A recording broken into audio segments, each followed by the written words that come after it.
الحمدللہ وکفا والصلاة والسلام علی عباده الذین اصطفیٰ خصوصاً علی افضلہم وخاتم النبیین محمد الامین وعلی آلہ وصحبہ اجمعین اما بعد فقد قال اللہ تبارک وتعالی کما ورد فی سورة الزخرف اعوذ باللہ من الشیطان الرجیم بسم اللہ الرحمن الرحیم حامیم والکتاب المبین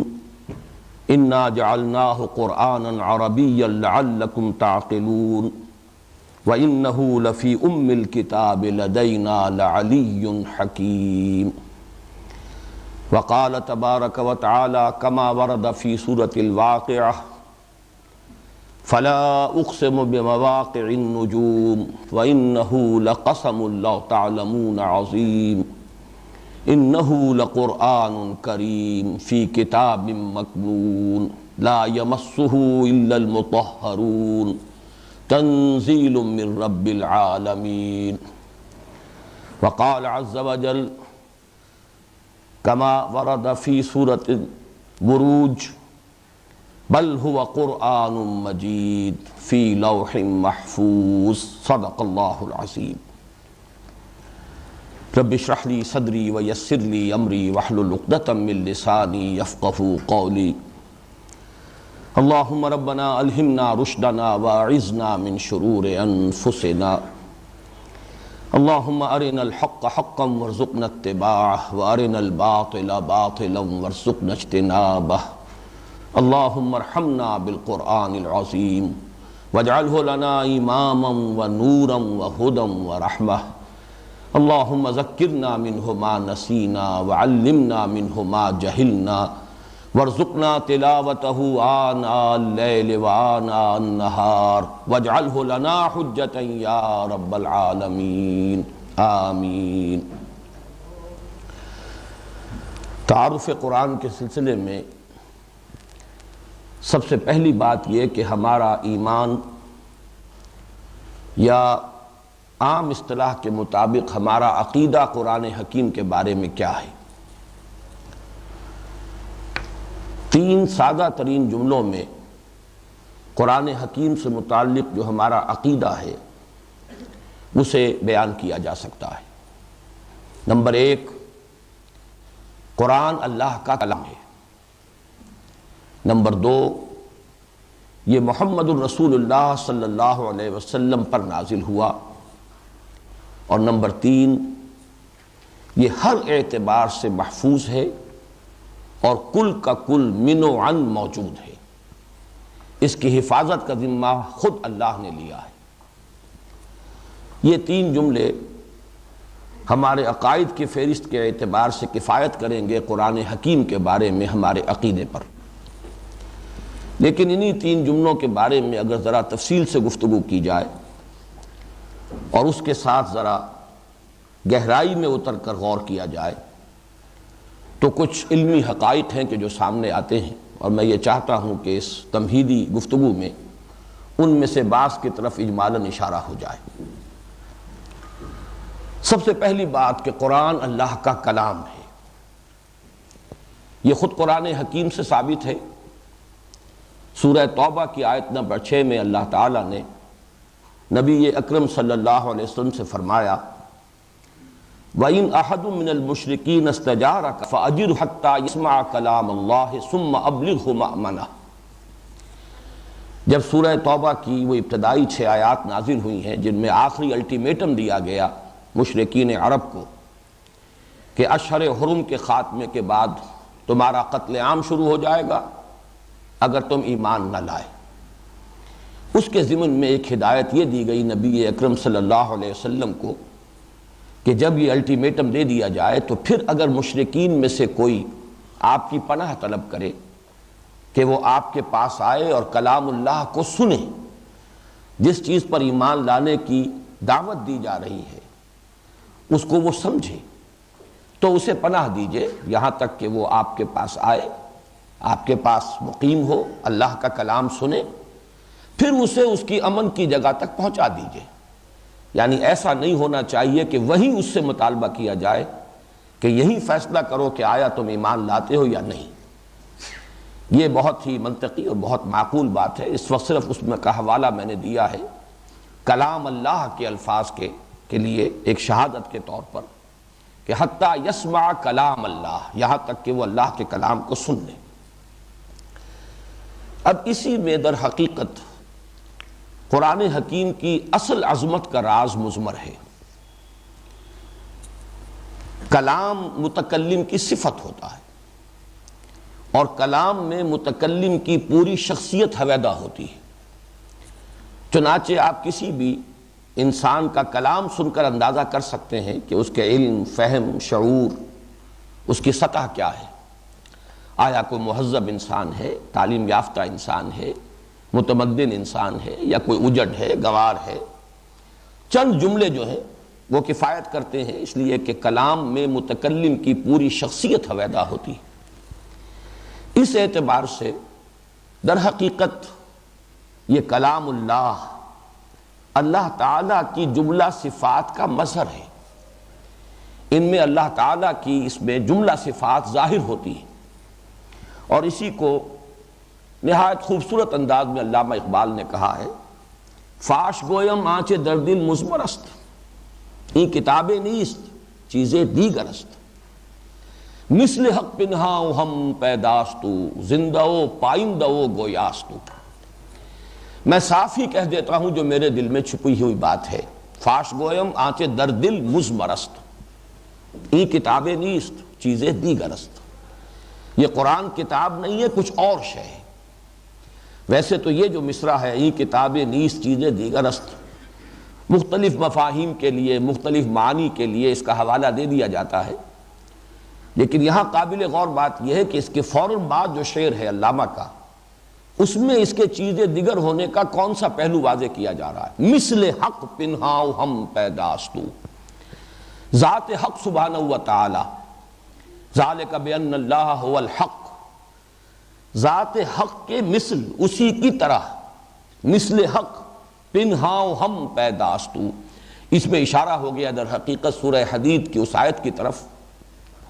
کہ هو الاول والآخر والظاہر والباطن۔ اللہ تعالیٰ کی شان یہ ہے کہ وہ الظاہر بھی ہے، الباطن بھی ہے۔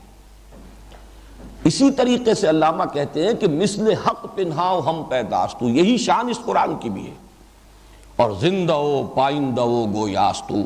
جو اللہ تعالیٰ کی صفت الحی القیوم، اسی طریقے سے یہ کلام بھی زندہ ہے، پائندہ ہے، ہمیشہ رہنے والا ہے، گویاست ہے، یہ خود متکلم ہے، یہ صرف کلام نہیں ہے۔ ذرا غور کیجئے، کلام اور متکلم کے مابین ربط، یہ اللہ کا کلام ہے، لیکن یہ کلام خود متکلم ہے، زندہ و پائندہ و گویاستو۔ اس میں جو ہمارے متکلمین کی بحث ہے، میں اس کی طرف بھی اشارہ کرنا چاہتا ہوں کہ ذات حق کی صفات ذات سے علیحدہ اور مستضاد کوئی شے ہے یا عین ذات ہے۔ علامہ اقبال نے بھی ایک مصرے میں، وہ جو ابلیس کی مجلس شورا ان کی بڑی مشہور نظم ہے، اس کا یہ مصرع ہے، ہیں صفات ذات حق حق سے جدا یا عین ذات، امت مرحوم کی ہے کس عقیدے میں نجات۔ یہ علم کلام کا ایک بڑا پیچیدہ اور بہت ہی غامض اور عمیق مسئلہ ہے جس پر بڑی بحثیں ہوئی ہیں، اور بالآخر متکلمین کا تقریباً اس پر اجماع ہوا کہ لا عین ولا غیر، اللہ کی صفات کو نہ اس کا عین قرار دیا جا سکتا ہے نہ اس کا غیر۔ اس اعتبار سے اگر غور کریں گے تو قرآن حکیم جب یہ اس کی صفت ہے، گویا کہ یہ بھی اسی ضمن میں، اسی کے ذیل میں آئے گا کہ نہ اسے اللہ کا غیر کہا جا سکتا ہے نہ اس کا عین کہا جا سکتا ہے۔ اسی کے حوالے سے اصل میں جو سورہ حشر کی آیت ہے، جس میں کہ قرآن مجید کی عظمت فی نفسہ ہی، قرآن مجید کی عظمت کے بہت سے پہلو ہیں، اس کی افادیت کی عظمت، لیکن فی نفسہ ہی عظمت، قرآن مجید اپنے مقام پر کتنی عظمت کا حامل ہے، اس کے ضمن میں اہم ترین آیت جو ہے وہ سورہ حشر کے آخری حصے میں نازل ہوئی ہے۔ وَلَوْ أَنزَلْنَا هَذَا الْقُرْآنَ عَلَى جَبَلٍ لَرَأَيْتَهُ خَاشِعًا مُتَصَدِّعًا مِنْ خَشْيَةِ اللَّهِ وَتِلْكَ الْأَمْثَالُ نَضْرِبُهَا لِلنَّاسِ لَعَلَّهُمْ يَتَفَكَّرُونَ۔ اگر ہم اس قرآن کو کسی پہاڑ پر اتار دیتے تو تم دیکھتے کہ وہ دب جاتا اور پھٹ جاتا اللہ تعالیٰ کی خشیت، اللہ تعالیٰ کے خوف سے۔ اور یہ وہ مثالیں ہیں جو ہم لوگوں کے لیے بیان کرتے ہیں تاکہ وہ غور کریں، لعلہم یتفکرون۔ یہ جو تمثیل اس آیت مبارکہ میں وارد ہوئی ہے، اس کو سمجھا جا سکتا ہے سورہ اعراف میں جو اس کی آیت نمبر 143 میں واقعہ بیان ہوا ہے کہ حضرت موسیٰ علیہ السلام جب حاضر ہوئے ہیں اللہ تعالیٰ کے طلب کرنے پر کوہ طور پر۔ یہ وہی طلبی ہے کہ جس میں آپ کو وہی حاضری جس میں کہ آپ کو تورات عطا کی گئی۔ اس وقت جب اللہ تعالیٰ نے مخاطبہ اور مکالمہ اپنے مخاطبے اور مکالمے سے سرفراز فرمایا حضرت موسیٰ علیہ السلام کو، تو ان کی آتش شوق کچھ اور بھڑکی، ایک فرمائش کی، درخواست کی، رب ارنی انظر الیک، پروردگار مجھے ذرا اپنا دیدار عطا فرما، میں دیکھوں تجھے۔ گفتگو ہو رہی ہے، مخاطبہ و مکالمہ، اس شرف سے تو نے مجھے مشرف فرمایا ہے، ذرا مزید کرم فرما، رب ارنی انظر الیک۔ جواب ملا لن ترانی، موسیٰ تم مجھے ہرگز نہیں دیکھ سکتے، ولیکن انظر الی الجبل، ذرا پہاڑ کی طرف دیکھو، میں اپنی ایک تجلی اس پر ڈالوں گا، فَإِنِ اسْتَقَرَّ مَكَانَهُ فَسَوْفَ تَرَانِی، تو اگر وہ پہاڑ اپنی جگہ پر قائم رہ جائے، کھڑا رہ جائے، جھیل جائے ہماری تجلی کو، تو تم بھی سمجھنا کہ ہمیں دیکھ سکتے ہو، ہمارے دیدار کی تاب لا سکو گے۔ فَلَمَّا تَجَلَّى رَبُّهُ لِلْجَبَلِ جَعَلَهُ دَكًّا وَخَرَّ مُوسَىٰ صَاعِقًا، جب اللہ تعالیٰ نے اپنی تجلی ڈالی اس پہاڑ پر تو وہ دکن، اب یہ لفظ جو ہے دکن، دکا سورۃ الفجر میں بھی آیا ہے، اس کے دونوں ترجمے کیے جاتے ہیں، ریزہ ریزہ ہو جانا، ٹوٹ پھوٹ کر ٹکڑے ٹکڑے ہو جانا، اور ایک یہ ہے کہ کوٹ کوٹ کر کسی شے کو ہموار کر دینا، برابر کر دینا۔ اذا دکت الارض دکن دکا، وہی لفظ یہاں ہے۔ پہاڑ جو ہے اس کے بارے میں فرمایا جعلہ دکا، وہ یا تو ریزہ ریزہ ہو گیا یا دب گیا، ہموار ہو گیا، بیٹھ گیا زمین کے ساتھ۔ اور حضرت موسیٰ علیہ السلام نے اللہ تعالیٰ کی جو یہ تجلی دیکھی، اور یہ بالواسطہ ہے، یہ تجلی براہ راست حضرت موسیٰ علیہ السلام پر نہیں ہے بلکہ پہاڑ پر ہے، اور حضرت موسیٰ اس کا نظارہ کر رہے ہیں بالواسطہ، لیکن خود حضرت موسیٰ علیہ السلام کی کیفیت یہ ہوئی کہ خر موسیٰ صاعقا، حضرت موسیٰ علیہ السلام بے ہوش ہو کر گر گئے۔ یہاں نوٹ کیجئے، اصل میں وہی جو میں ذات اور صفات کی بحث کر رہا ہوں، اس کا ایک عقدہ یہاں حل ہو جاتا ہے کہ اللہ تعالیٰ نے اپنی ذات کی تجلی پہاڑ پر ڈالی، جس کے نتیجے میں وہ پہاڑ دب گیا یا پھٹ گیا، ریزہ ریزہ ہو گیا۔ یہی الفاظ آ رہے ہیں، لو انزلنا ھذا القرآن علی جبل لرأیتہ خاشعا متصدعا من خشیۃ اللہ۔ معلوم ہوا کہ یہ کلام اللہ کی بھی وہی کیفیت ہے، اس کی بھی وہی تاثیر ہے۔ اس کو بھی ایک تمثیل کے پیرائے میں اگر اس کی اصل عظمت کو سمجھنا چاہو تو یوں سمجھ لو کہ جو کیفیت اور جو تاثیر تجلی ذات الہی کی ہے، وہی تجلی جو ہے صفات کی، اس لیے کہ قرآن کلام ہے اور اللہ کی صفت ہے، تو تجلی صفات اور تجلی ذات میں کوئی فرق نہیں۔ اس میں البتہ علامہ اقبال نے ایک جگہ ذرا مبالغہ آرائی سے کام لیا ہے، اور میں یہ چاہتا ہوں کہ وہ شعر بھی چونکہ بہت عام ہے، حضور صلی اللہ علیہ وسلم کی مدح فرماتے ہوئے انہوں نے یہ الفاظ استعمال کیے کہ موسیٰ ز ہوش رفت بیک جلوہ صفات، تو عین ذات می نگری و تبسمی۔ حضرت موسیٰ علیہ السلام سے حضور کا تقابل علامہ کر رہے ہیں کہ وہ تو تجلی صفات، ایک ہی تجلی صفات کی، اس سے بھی وہ بے ہوش ہو گئے اور بے ہوش ہو کر گر گئے، اور اے نبی صلی اللہ علیہ وسلم آپ نے تو عین ذات کا دیدار کیا اور تبسم کی کیفیت میں کیا۔ یہ در حقیقت اس میں دونوں اعتبارات سے مغالطہ ہے۔ وہ تجلی بھی تجلی صفات نہیں تھی بلکہ تجلی ذات تھی، جو حضرت موسیٰ علیہ السلام کے اس فرمائش پر اللہ تعالیٰ نے جو پہاڑ پر اپنی تجلی ڈالی ہے وہ تجلی ذاتی ہے۔ فلما تجلی ربہ للجبل، جب خود پروردگار متجلی ہوا، اللہ تعالیٰ کے لیے یہ لفظ استعمال ہوا ہے۔ اور دوسرے یہ کہ یہ خیال بھی کہ نبی اکرم صلی اللہ علیہ وسلم نے شب معراج میں ذات الہی کا مشاہدہ کیا ہے، یہ بھی مختلف فی ہے ہمارے ہاں۔ ہمارے اسلاف میں یہ رائے بھی ہے کہ اللہ تعالیٰ کو دیکھا ہے، لیکن یہ کہ اکثر و بیشتر رائے یہ ہے کہ نہیں، وہاں بھی آیات، جیسے کہ سورۃ النجم میں آیا ہے لقد رأى من آیات ربہ الکبریٰ، اس میں کوئی شک نہیں کہ وہ آیات جو وہاں حضور نبی اکرم صلی اللہ علیہ وسلم نے دیکھی ہیں اور جن کا مشاہدہ کیا ہے وہ اللہ تعالیٰ کی عظیم ترین آیات میں سے ہیں۔ ظاہر بات ہے کہ وہاں اس بیری کے درخت پر اذ یغشی السدرۃ ما یغشی ما زاغ البصر وما طغی لقد رأى من آیات ربہ الکبریٰ، اب اس سے زیادہ بڑی آیات اللہ تعالیٰ کی اور اس سے زیادہ بڑی تجلی اللہ کی اور کہاں ہوگی؟ لیکن دونوں اعتبارات سے اس شعر کے اندر مبالغہ ہے۔ البتہ جہاں تک اس آیہ مبارکہ کا تعلق ہے اور اس کے حوالے سے علامہ کا یہ کہنا کہ مثل حق پنہاؤ ہم پیداستو زندو پائندو گویاستو، میں سمجھتا ہوں کہ اس میں قطعاً کوئی مبالغہ نہیں ہے، اور اس آیت مبارکہ کے حوالے سے یہ بات کہی جا سکتی ہے کہ جو علامہ اقبال نے شعر میں کہی ہے، فاش گویم آنچ در دل مسمرستی کتابیں نیست چیزیں دیگر است، مثل حق پنہاؤ ہم پیداستو زندو پائندو گویاستو۔ اب ذرا اسی اللہ، اس قرآن کے کلام اللہ ہونے کے اعتبار سے ایک بات پر اور توجہ کر لیجئے۔ تورات میں کتاب استثناء یا سفر استثناء، ڈیوٹرانومی کے نام سے جو اس کا ایک باب ہے یا ایک کتاب ہے، صحف موسیٰ میں سے ایک صحیفہ، اس کے 18ویں باب میں نبی اکرم صلی اللہ علیہ وسلم کے لیے ایک پیشین گوئی جو وارد ہوئی ہے، اس میں الفاظ یہی ہیں کہ میں ان کے بھائیوں میں سے ان کے لیے تیرے مانند ایک نبی برپا کروں گا، اس کے منہ میں اپنا کلام ڈالوں گا اور وہ ان سے وہی کچھ کہے گا جو میں اس سے کہوں گا۔ میں نے خاص طور پر یہ جو حوالہ دیا اس وقت وہ ان الفاظ کے لیے کہ میں اس کے منہ میں اپنا کلام ڈالوں گا۔ یہاں ایک تو لفظ کلام آیا، جیسے کہ قرآن حکیم کی اس آیت کے اندر آیا حتی یسمع کلام اللہ، اسی طرح تورات کی سفر استثناء میں حضور صلی اللہ علیہ وسلم کی بشارت اور پیشین گوئی کے ضمن میں بھی لفظ کلام آیا کہ میں اس کے منہ میں اپنا کلام ڈالوں گا اور وہ لوگوں سے ان سے وہی کچھ کہے گا جو میں اس سے کہوں گا۔ یہ جو کلام کا لفظ منہ میں ڈالنا ہے، اس کے اعتبار سے ایک لفظ قرآن مجید میں جو آتا ہے 2 مرتبہ، قول، قرآن کو قول قرار دیا گیا ہے، انہ لقول رسول کریم، اور یہ 2 مرتبہ آیا۔ یہ سورۃ الحاقہ میں بھی آیا ہے،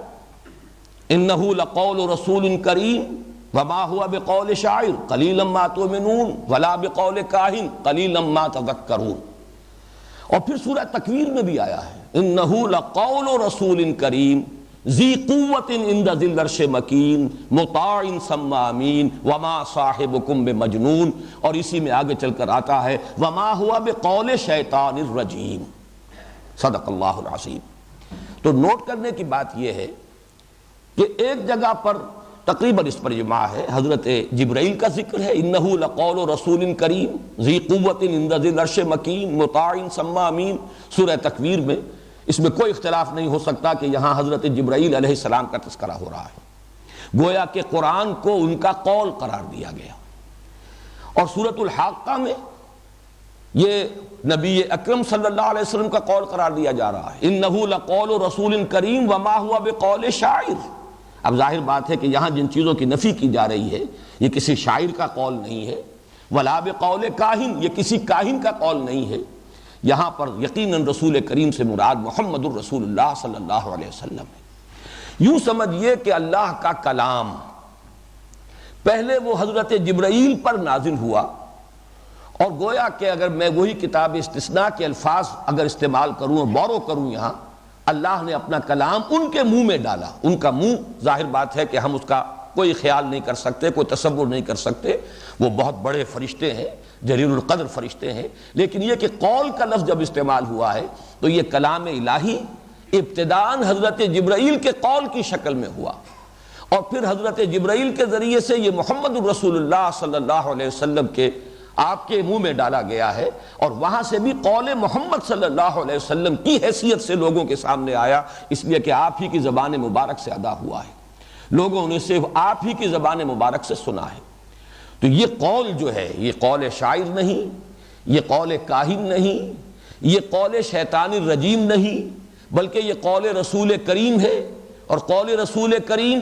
اولاً محمد الرسول اللہ صلی اللہ علیہ وسلم لوگوں کے سامنے ان کے قول کی حیثیت سے آ رہا ہے، پھر ثانیاً یہ قول حضرت جبرائیل کا ہے، اس لیے کہ انہوں نے یہ قول جو ہے حضور کو پہنچایا ہے اور اس کو آخری درجے پر پہنچائیں گے، تو یہ در حقیقت اللہ کا کلام ہے، کلام اللہ ہے، جس کے بارے میں تورات میں الفاظ آئے کہ میں اس کے منہ میں اپنا کلام ڈالوں گا۔ تیسری بات اسی کلام ہونے کے اعتبار سے نوٹ کیجئے، کلام اللہ کی صفت ہے اور صفت اللہ کی قدیم ہے۔ پھر یہ کہ اللہ کی ذات کی طرح اس کی صفات بھی ظاہر بات ہے کہ وہ مادیت سے اور جسم اور جسمانیت سے ماورا ہے۔ کلام اللہ جو ہے وہ حرف و صوت و رسم اس سے منزہ ہے، اعلیٰ ہے، عرفہ ہے، مبرہ ہے، ماورا ہے، وراء الورا ہے، یہ جو کلام قدیم ہے۔ لیکن انسانوں کی ہدایت کے لیے، اس لیے کہ اسے اللہ تعالیٰ انسانوں کی ہدایت اور رہنمائی کے لیے نازل فرمانا چاہتا ہے،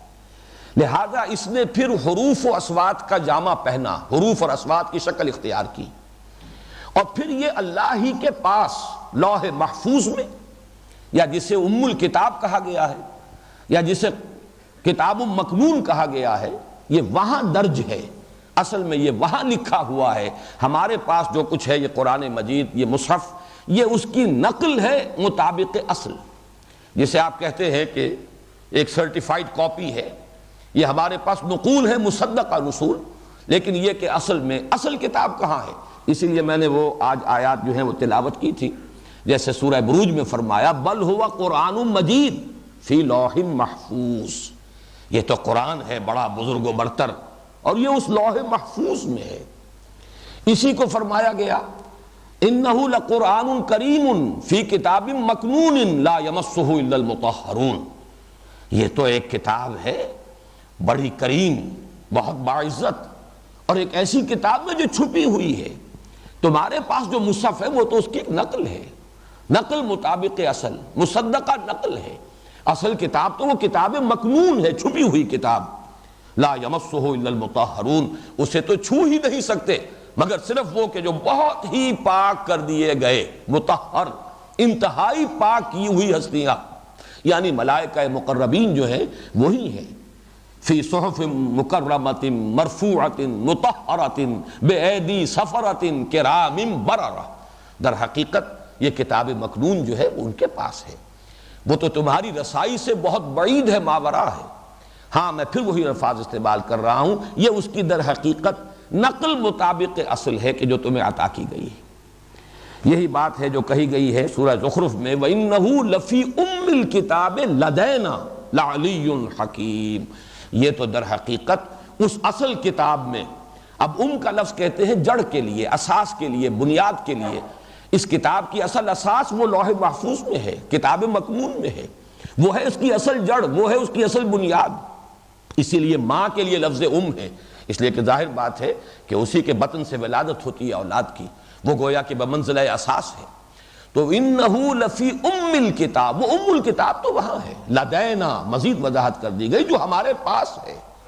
اور اس ام الکتاب میں یہ قرآن درج ہے، لعلی حکیم، اور یہ اس کے لیے صفات ہیں، وہ بہت بلند و بالا ہے اور حکمت والا ہے یا مستحکم ہے، وہ کلام اللہ کا، اور وہ کتاب جو ہے وہ نہایت محفوظ کتاب ہے۔ تو اسے لوح محفوظ کہیے، کتاب مکنون کہیے، ام الکتاب کہیے، اصل قرآن وہاں ہے، وہ کلام الہی کے جو اصوات و حروف سے مبرہ منزہ ماورا تھا،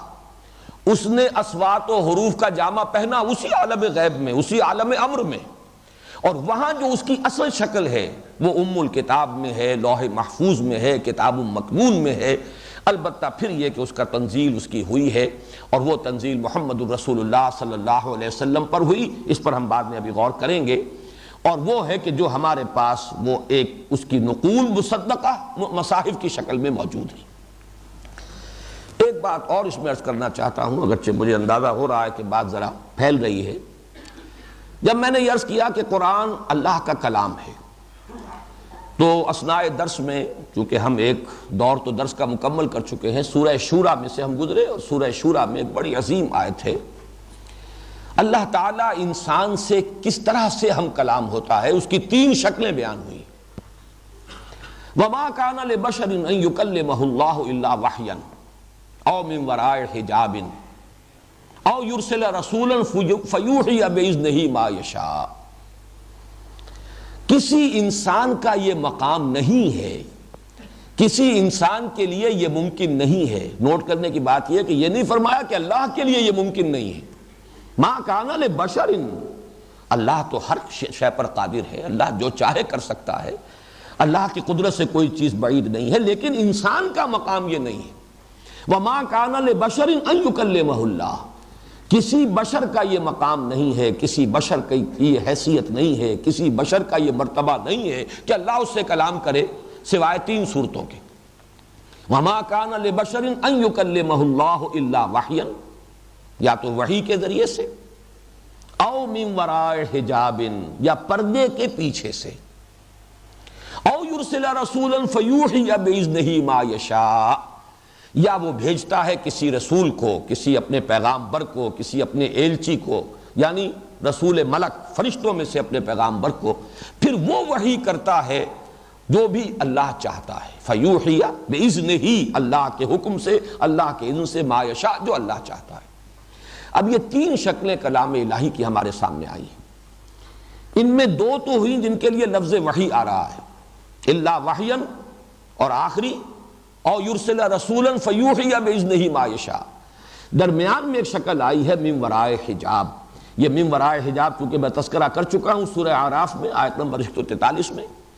بلکہ متعدد مواقع پر حضرت موسیٰ علیہ السلام سے اللہ تعالیٰ نے کلام فرمایا.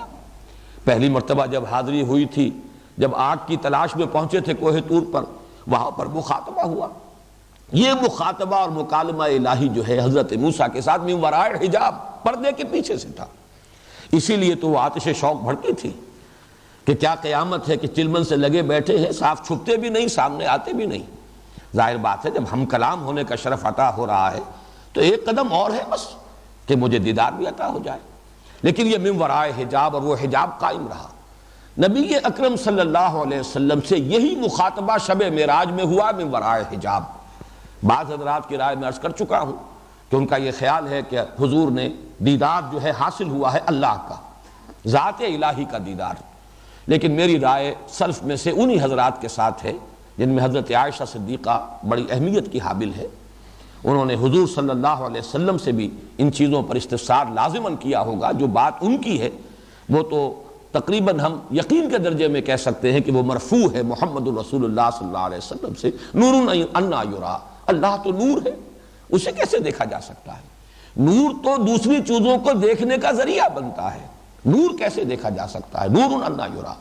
بہرحال میری رائے یہی ہے کہ یہ بھی ورائے حجاب گفتگو تھی، وہ ورائے حجاب جو حضرت موسیٰ علیہ السلام کو کوہ طور پر مکالمہ اور مخاطبہ نصیب ہوا، وہی ورائے حجاب محمد الرسول اللہ صلی اللہ علیہ وسلم کو شب معراج میں عند سدرۃ المنتہی اللہ تعالیٰ نے مشرف فرمایا اپنے مخاطبے اور مکالمے سے. البتہ وحی ایک براہ راست ہے اللہ کی وحی،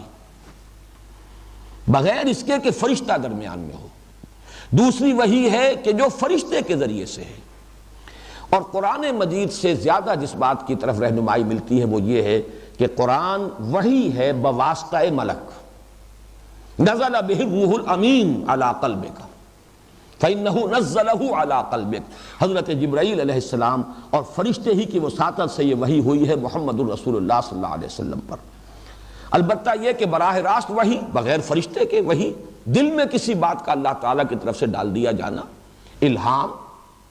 جس کو حضور نے ایک اور حدیث میں نفس فی الروع کہا ہے. دل میں کوئی بات آ گئی، جیسے کسی نے پھونک مار دی ہو بغیر اس کے کہ کوئی آواز سننے میں آئی ہو. ایک ہوتا تھا سلسلۃ الجرس کہ حضور کو گھنٹیوں کی سی آواز آتی تھی، اور وہ گھنٹیوں کی سی آواز، لیکن اس کے بعد وہ جو مفہوم ہے وہ محمد الرسول اللہ صلی اللہ علیہ وسلم کے قلب مبارک پر نازل ہو جاتا تھا. بہرحال تیقن کے ساتھ تو میں نہیں کہہ سکتا، لیکن میرا گمان غالب ہے کہ قرآن مجید تیسری قسم کی وحی ہی پر پورا کا پورا قرآن مشتمل ہے. وہ جو وحی ہے براہ راست، وہ القا، وہ در حقیقت وحی خفی ہے. اور اسی کے لیے میں 2 الفاظ اب چاہتا ہوں کہ آپ انگریزی کے نوٹ کر لیں. ایک ہے انسپیریشن، انسپائرڈ ہو جاتا ہے کوئی، اندر سے کوئی بات اسے انسپیریشن ملتی ہے. ایک ہے ریویلیشن، اور یہ ریویلیشن جو ہے اس کے ساتھ آپ نے ایک لفظ سنا ہوگا وربل ریویلیشن. انسپیریشن میں ایک مفہوم، ایک خیال، ایک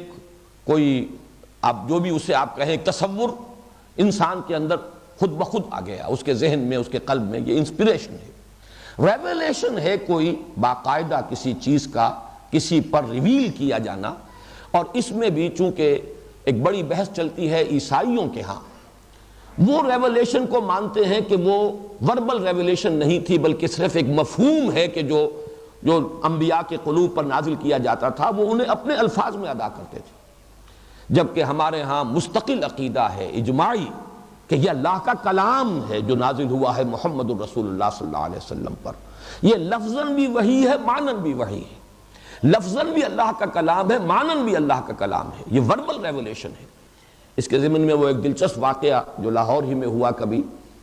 کوئی یہاں ایف سی کالج کے غالباً پرنسپل ہوتے تھے، ان کے ساتھ یہ معاملہ پیش آیا تھا علامہ اقبال کا، کسی دعوت میں جمع تھے اور ان صاحب نے بڑے ایک خاص، میں سمجھتا ہوں سٹل انداز میں علامہ کو ذرا ہلانے کے لیے یہ الفاظ استعمال کیے کہ میں نے سنا ہے کہ آپ بھی وربل ریولیشن کے قائل، آپ جیسا پڑھا لکھا آدمی بھی وربل ریولیشن کا قائل. تو علامہ نے جو جواب دیا اس وقت، واقعہ یہ ہے کہ وہ ان کی ذہانت پر دلالت کرنے والا جواب ہے کہ جی ہاں میں تو بالکل مانتا ہوں وربل ریولیشن کو، اس لیے کہ میرا تو تجربہ ہے. خود مجھ پر جب شعر نازل ہوتے ہیں تو وہ الفاظ کے جامے میں ڈھلے ہوئے آتے ہیں، میں لفظ بدلنا چاہوں تو نہیں بدل سکتا. معلوم ہوتا ہے کہ وہ میری اپنی تخلیق نہیں ہے وہ الفاظ، بلکہ وہ الفاظ ہی مجھ پر نازل کیے جاتے ہیں. تو یہ در حقیقت انداز اس کو جواب دینے کا، جس کو عربی میں کہا جاتا ہے الاجوبۃ المسکتہ، چپ کر دینے والے جواب. وہ بات کہ جس کے بعد فریق ثانی کے لیے کچھ کہنے کا اور کچھ قال و قول کا موقع نہ رہ جائے، وہ جواب ہے. لیکن یہ کہ واقعتاً یہ وربل ریولیشن ہے، کلام الہی جس نے شکل اختیار کی ہے قول جبرائیل، انہ لقول رسول کریم ذی قوت عند ذی العرش مکین مطاع ثم امین. پھر وہ کلام نازل ہوا ہے حضرت جبرائیل کے ذریعے ایک قول کی شکل میں، اور وہ اب ادا ہوا ہے زبان محمدی سے قول محمد کی شکل میں، انہ لقول رسول کریم وما هو بقول شاعر قلیلا ما تؤمنون ولا بقول کاہن قلیلا ما تذکرون تنزیل من رب العالمین. تو یہ در حقیقت ریولیشن ہے، انسپیریشن نہیں. اور یہ ریولیشن وربل ہے، یہ وحی باللفظ ہے، صرف بالمعنی نہیں. معنی اور مفہوم اور الفاظ یہ سب کے سب اللہ تعالیٰ کی طرف سے ہیں، اور یہ در حقیقت بحیثیت مجموعی اللہ کا کلام ہے. اب آئیے دوسری بات کی طرف. اس کا نزول جو محمد الرسول اللہ صلی اللہ علیہ وسلم پر ہوا، اس کے ضمن میں بھی چند باتیں نوٹ کر لیں. پہلی بحث تو لغوی ہے.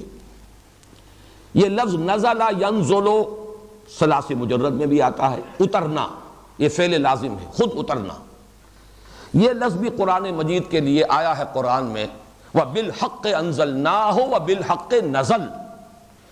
حق کے ساتھ ہی ہم نے اس قرآن کو نازل کیا ہے اور حق کے ساتھ یہ نازل ہوا ہے. یہاں فعل لازم آ رہا ہے، نازل ہوا ہے. بِالْحَقِّ أَنزَلْنَاهُ وَبِالْحَقِّ نَزَلَ. جیسے کہ عام طور پر فعل لازم کو متعدد بنانے کے لیے کوئی پریپوزیشن ایڈ کی جاتی ہے، با، اس لیے نزل بے، نزل با، یہ آیا ہے قرآن مجید میں نزل بہ الروح الامین. نزل بے اس نے اتارا، جیسے جا آیا اور جا بے لایا، کسی شے کو لے کر آیا، آیا کسی شے کے ساتھ، معنی یہ کہ اس شے کو لے کر آیا. نزل اترا اور نزل بے اس نے اتارا. نزل بہ الروح الامین علی قلبک، اس کو اتارا ہے الروح الامین نے، جبرائیل نے، اے محمد صلی اللہ علیہ وسلم آپ کے قلب مبارک پر. لیکن یہ تو کچھ استثنائی سے استعمالات ہیں کہ جو ثلاثی مجرد سے آئے ہیں. اصل میں دو الفاظ ہیں ثلاثی مزید فی کے، باب افعال سے انزال اور باب تفعیل سے تنزیل. بکثرت یہ دو الفاظ استعمال ہوئے ہیں. یہ دونوں فعل جو ہیں یہ متعدی ہیں. انزل ینزل انزالا اتارنا، نزل ینزل تنزیلا اتارنا. ان دونوں کے مابین فرق کیا ہے؟ باب افعال میں کوئی فعل دفعتاً یکدم کر دینا،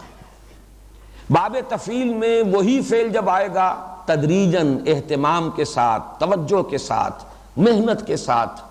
یہ اہتمام کے ساتھ اسی کام کو کرنا، یہ گویا کہ باب تفعیل کا خاصہ ہے،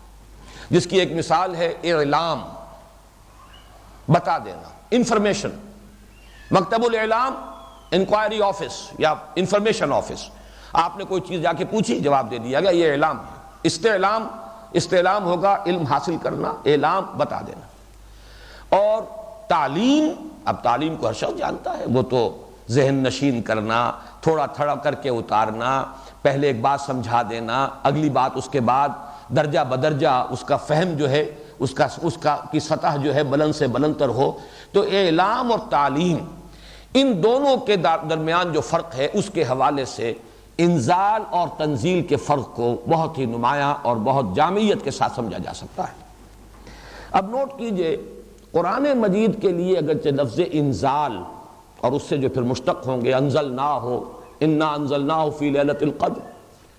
شہر رمضان الذی انزل فیہ القرآن، لفظ انزال بھی آیا ہے، لیکن بکثرت جو لفظ آیا ہے وہ تنزیل ہے۔ اس کی اصل شان جو ہے وہ تنزیلی شان ہے۔ اس کو تدریجاً، رفتہ رفتہ، تھوڑا تھوڑا، نجمن نازل کیا گیا ہے۔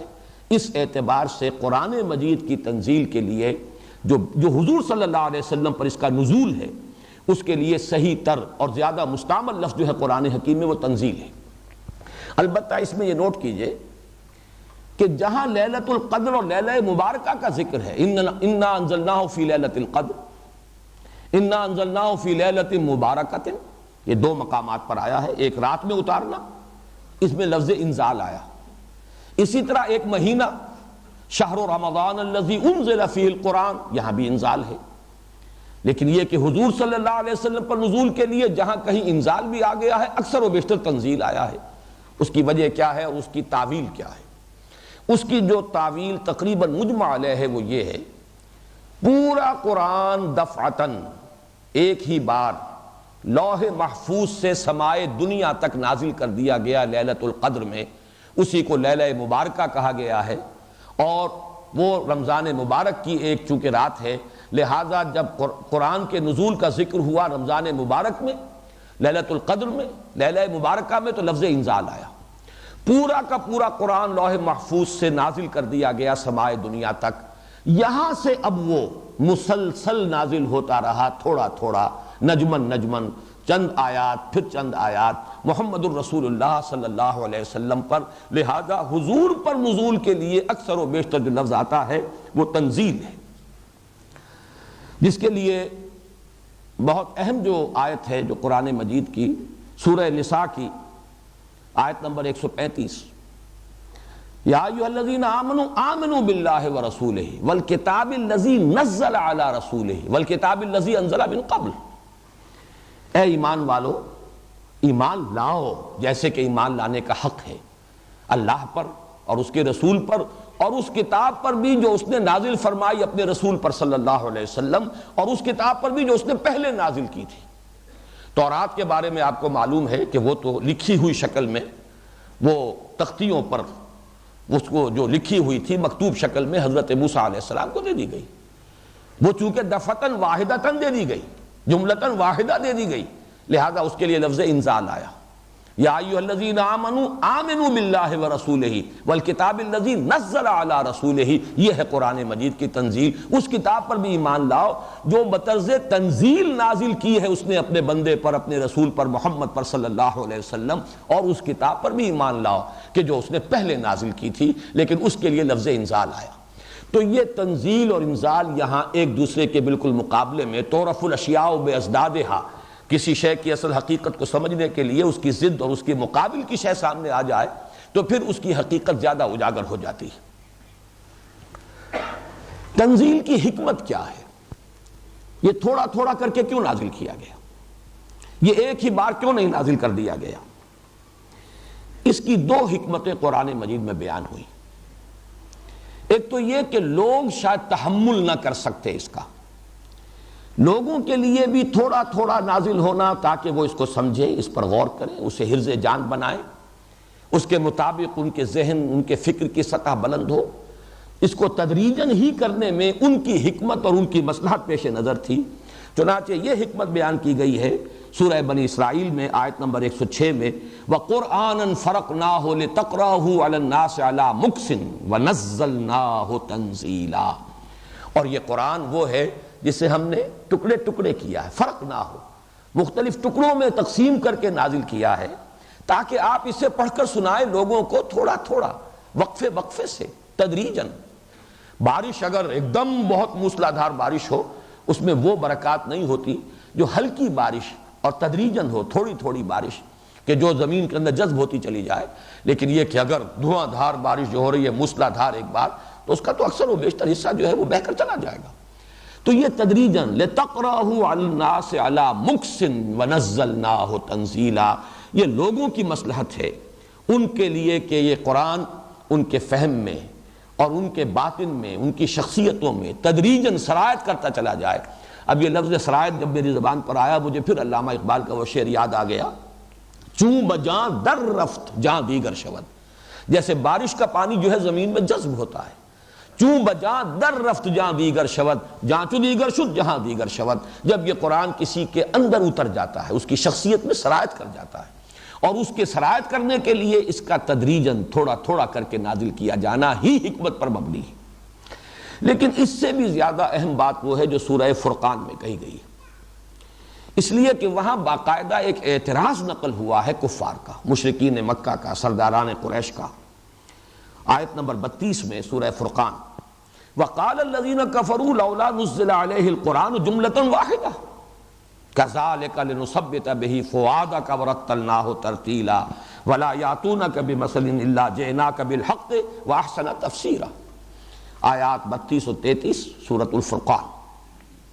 اعتراض یہ تھا کیوں نہیں نازل کر دیا گیا ان پر یہ پورا قرآن ایک دم یکبارگی۔ اس اعتراض میں جو وزن تھا ذرا اس کو پہلے سمجھ لیجئے۔ انہوں نے جو بات کہی ہے حقیقت میں الفاظ کچھ اور ہیں، لیکن جو اس سے مراد ہے وہ کیا ہے؟ انہوں نے کہا کہ جیسے ایک شاعر ہمارا دفعتاً پورا دیوان تو فراہم نہیں کر دیتا، پروڈیوس نہیں کرتا، وہ ایک غزل کہتا ہے، قصیدہ کہتا ہے، پھر اور محنت کرتا ہے، پھر کچھ اور طبع آزمائی کرتا ہے، پھر کچھ اور کہتا ہے، تدریجاً اس طریقے سے دیوان بن جاتا۔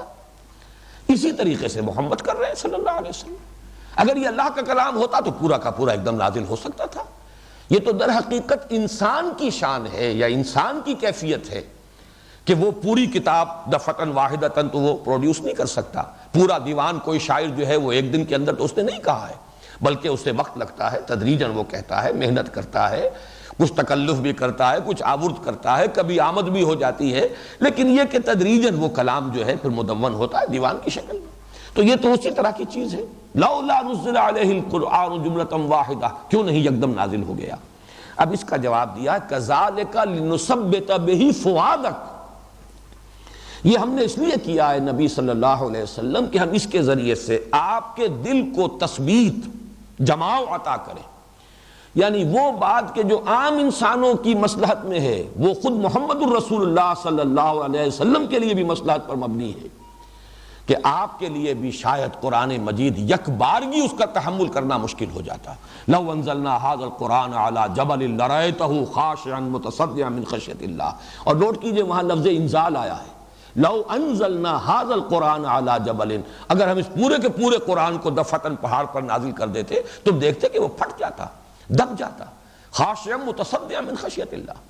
معلوم یہ ہوا کہ قلب محمدی صلی اللہ علیہ وسلم آپ کے دل کو تثبیت، جماؤ، ٹھہراؤ عطا کرنے کے لیے ورتلناہ ترتیلا،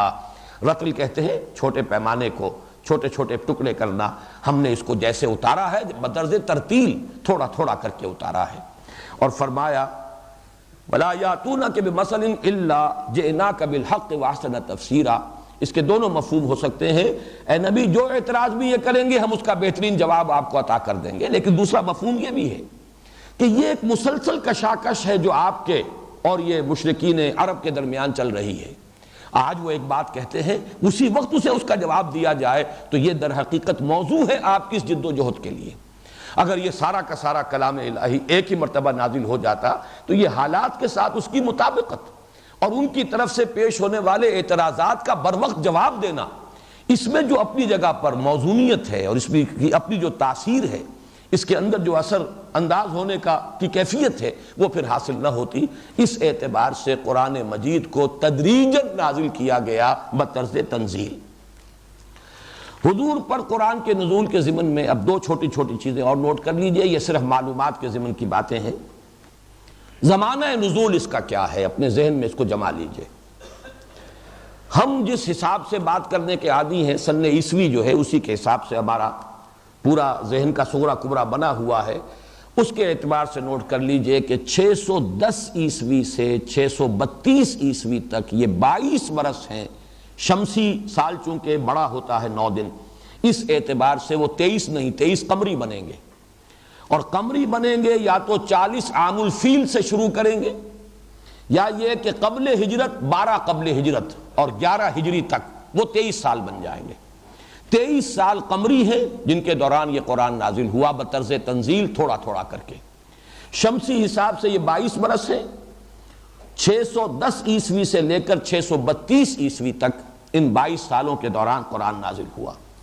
ایک رائے ذرا کمزور سی یہ بھی ہے کہ اس کا نزول کا زمانہ 23 برس نہیں ہے بلکہ 20 برس ہے، اس لیے کہ ابتدا میں حضور صلی اللہ علیہ وسلم کے ساتھ 3 برس تک حضرت اسرافیل رہے ہیں، یہ بعض روایات میں تفصیلات موجود ہیں، اور کوئی تعلیم ہے حضور کی صلی اللہ علیہ وسلم جو ہم نہیں سمجھ سکتے کہ وہ کیا تعلیم تھی، فرشتے نے تعلیم دی ہے، اور 3 برس تک یہ تعلیم ہوتی رہی ہے، پھر اس کے بعد قرآن مجید کا نزول شروع ہوا ہے۔ لیکن اس قول کا ضعف اس بات سے خود بخود ظاہر ہے کہ یہ 3 برس کی تعلیم کا بھی جو روایت آتی ہے وہ بھی سورہ اقرا جو ہے سورۃ العلق کی 5 آیات کے بعد ہے۔ اقرا بسم ربک الذی خلق، خلق الانسان من علق، اقرا وربک الاکرم الذی علم بالقلم، علم الانسان ما لم یعلم۔ تو روایت یہ کہتی ہے کہ ان آیات کے نزول کے بعد 3 برس تک ایک وقفہ رہا قرآن مجید کے نزول میں، اور حضور صلی اللہ علیہ وسلم کے ساتھ مستقل طور پر حضرت اسرافیل رہے اور انہوں نے حضور کو تعلیم دی۔ ہو سکتا ہے علمہ شدید القوا اس میں مراد جو ہے حضرت اسرافیل ہوں، اگرچہ عام طور پر اس آیت میں مراد لیے جاتے ہیں حضرت جبرائیل علیہ السلام۔ علمہ شدید القوا ذو مرۃ فاستوى وهو بالافق الاعلى ثم دنا فتدلى فكان قاب قوسين او ادنى فاوحى الى عبده ما اوحى۔ بہرحال یہ قول ضعیف اس اعتبار سے ہو گیا کہ اس میں خود یہ شہادت موجود ہے کہ پہلے سورہ علق کی 5 آیتیں نازل ہوئیں، پھر 3 سال کا وقفہ ہے۔ تو گویا کہ قرآن مجید میں چونکہ وہ سورہ اقرا کی 5 آیتیں بھی تو اسی کا حصہ ہے سورہ علق کا، لہذا صحیح قول یہی ہے کہ زمانہ نزول جو ہے قرآن حکیم کا وہ 23 قمری اور 22 شمسی سال ہے۔ اب یہ کہ جگہ نزول کی کون سی ہے، اس میں صرف ایک نقطہ نوٹ کر لیجئے، تقریباً پورا کا پورا قرآن حجاز میں نازل ہوا ہے، اس لیے کہ حضور صلی اللہ علیہ وسلم کا کوئی سفر حجاز سے باہر کا نہیں ہے آغاز وحی کے بعد۔ اس سے پہلے آغاز وحی سے قبل آپ نے سفر کیے ہیں، شام کا سفر آپ کرتے تھے، یقیناً یمن بھی آپ جاتے ہی ہوں گے، اس لیے کہ ریلۃ الشتاء والصیف قریش کے یہ 2 سفر ہوتے تھے، ایک وہ گرمیوں کے موسم میں اور وہ جاتے تھے شمال کی طرف، اس لیے کہ وہ فلسطین کا علاقہ جو ہے ذرا نسبتاً ٹھنڈا ہے، اور سردیوں کے موسم میں وہ جاتے تھے جنوب کی طرف یمن کی طرف، اس لیے کہ وہ گرم علاقہ ہے۔ تو لإلاف قریش إلافہم ریلۃ الشتاء والصیف، تو حضور صلی اللہ علیہ وسلم نے بھی تجارتی سفر کیے ہیں۔ بعض روایات میں تو یہاں تک آیا ہے کہ آپ نے اس زمانے میں کوئی بحری سفر بھی کیا ہے، گلف کو کراس کیا ہے۔ اگرچہ یہ بات میں نے سنی تھی ایک لیکچر میں جو ڈاکٹر حمید اللہ صاحب نے دیا تھا حیدرآباد میں، حیدرآباد سندھ میں، لیکن بعد میں اس پر جرح ہوئی ہے کہ یہ بہت ہی کمزور قول ہے اور اس کے لیے کوئی سند موجود نہیں ہے۔ لیکن یہ کہ الخبر جہاں آج آباد ہے شہر، یہاں پر تو ہر سال ایک بہت بڑا تجارتی میلہ لگتا تھا، اور حضور صلی اللہ علیہ وسلم کا وہاں تک آنا تو ثابت ہے۔ لیکن بعض روایات جن میں سے جیسا کہ میں نے عرض کیا ایک کا تذکرہ کیا تھا ڈاکٹر حمید اللہ صاحب نے، وہ یہ ہے کہ آپ نے ایک مرتبہ گلف کو کراس کیا ہے اور مکران کے ساحل پر کسی جگہ پر بھی آپ آئے، واللہ عالم۔ لیکن یہ کہ جیسا کہ میں نے عرض کیا اس کی کوئی سند جو ہے اس کے لیے ثبوت فراہم نہیں ہو سکا۔ بہرحال حضور صلی اللہ علیہ وسلم نے آغاز وحی کے بعد، اب آپ کو معلوم ہے 10 سال تو آپ کے مکے ہی میں ہیں، اس کے بعد آپ نے طائف کا سفر کیا ہے، پھر یہ آس پاس کے جو بھی کچھ عکاس کا میلہ ہے یا کچھ اور جو منڈیاں لگتی تھیں آس پاس کے قبائل، ان میں آپ نے کوئی دعوتی سفر کیے ہیں، پھر آپ نے ہجرت فرمائی ہے، اس کے بعد جو جنگیں ہیں وہ بھی سب حجاز کے علاقے میں ہوئی ہیں۔ صرف ہم کہہ سکتے ہیں کہ غزوہ تبوک جو ہے، لیکن تبوک بھی اصل میں یوں کہا جا سکتا ہے کہ حجاز ہی کا شمالی سرا ہے، اس اعتبار سے حجاز ہی کا علاقہ ہے پورا جس میں کہ قرآن حکیم نازل ہوا۔ ان میں دو آیتیں مستثنیٰ اس اعتبار سے قرار دی جا سکتی ہیں کہ وہ زمین پر نازل نہیں ہوئی بلکہ آسمان پر عطا ہوئی ہیں محمد الرسول اللہ صلی اللہ علیہ وسلم کو۔ یہ صحیح مسلم میں روایت موجود ہے حضرت عبداللہ ابن مسعود رضی اللہ تعالی عنہ سے، اور وہ یہ ہے کہ شب معراج میں اللہ تعالیٰ نے جو 3 تحفے عطا کیے حضور کو امت کے لیے، ایک نماز کی فرضیت اور 2 آیات، اور کہا گیا ہے کہ یہ سورہ بقرہ کی آخری 2 آیات آمن الرسول بما انزل الیہ من ربہ والمؤمنون، یہ الی آخری سورہ، یہ 2 آیتیں جو ہیں آخری، یہ عرش تلے کے 2 خزانے ہیں جو محمد الرسول اللہ صلی اللہ علیہ وسلم کو شب معراج میں عطا ہوئے۔ گویا کہ یہ 2 آیتیں تو مستثنیٰ ہوئی کہ یہ زمین پر نازل نہیں ہوئے حضور پر بلکہ حضور کو عطا کی گئی ہیں، جبکہ آپ خود سدرۃ المنتہا پر تھے اور خود آپ 7ویں آسمان پر تھے صلی اللہ علیہ وسلم۔ باقی پورا قرآن آسمان سے زمین پر نازل ہوا ہے، اور یوں جغرافیائی اعتبار سے یوں سمجھ لیجئے کہ حجاز کا پورا علاقہ جو ہے وہ نزول قرآن کا، وہ محبت وحی ہے، وہاں حبوط ہوا ہے، نزول ہوا ہے اس وحی کا جو ہمارے پاس قرآن کی شکل میں موجود ہے۔ تیسری شے میں نے عرض کیا تھا کہ قرآن کے بارے میں 3 چیزیں ہیں بنیادی اعتقادی۔ نمبر 1 یہ اللہ کا کلام ہے، نمبر 2 یہ نازل ہوا محمد الرسول اللہ صلی اللہ علیہ وسلم پر، اب تیسری بات یہ محفوظ ہے من و عن، کل کا کل، اس میں نہ کوئی کمی ہوئی ہے نہ بیشی ہوئی ہے، نہ کمی ہو سکتی ہے نہ بیشی ہو سکتی ہے، نہ کوئی تحریف ہوئی ہے نہ کوئی تبدیلی ہوئی ہے۔ یہ گویا کہ ہمارے عقیدے کا جزو لا ینفک ہے، اس میں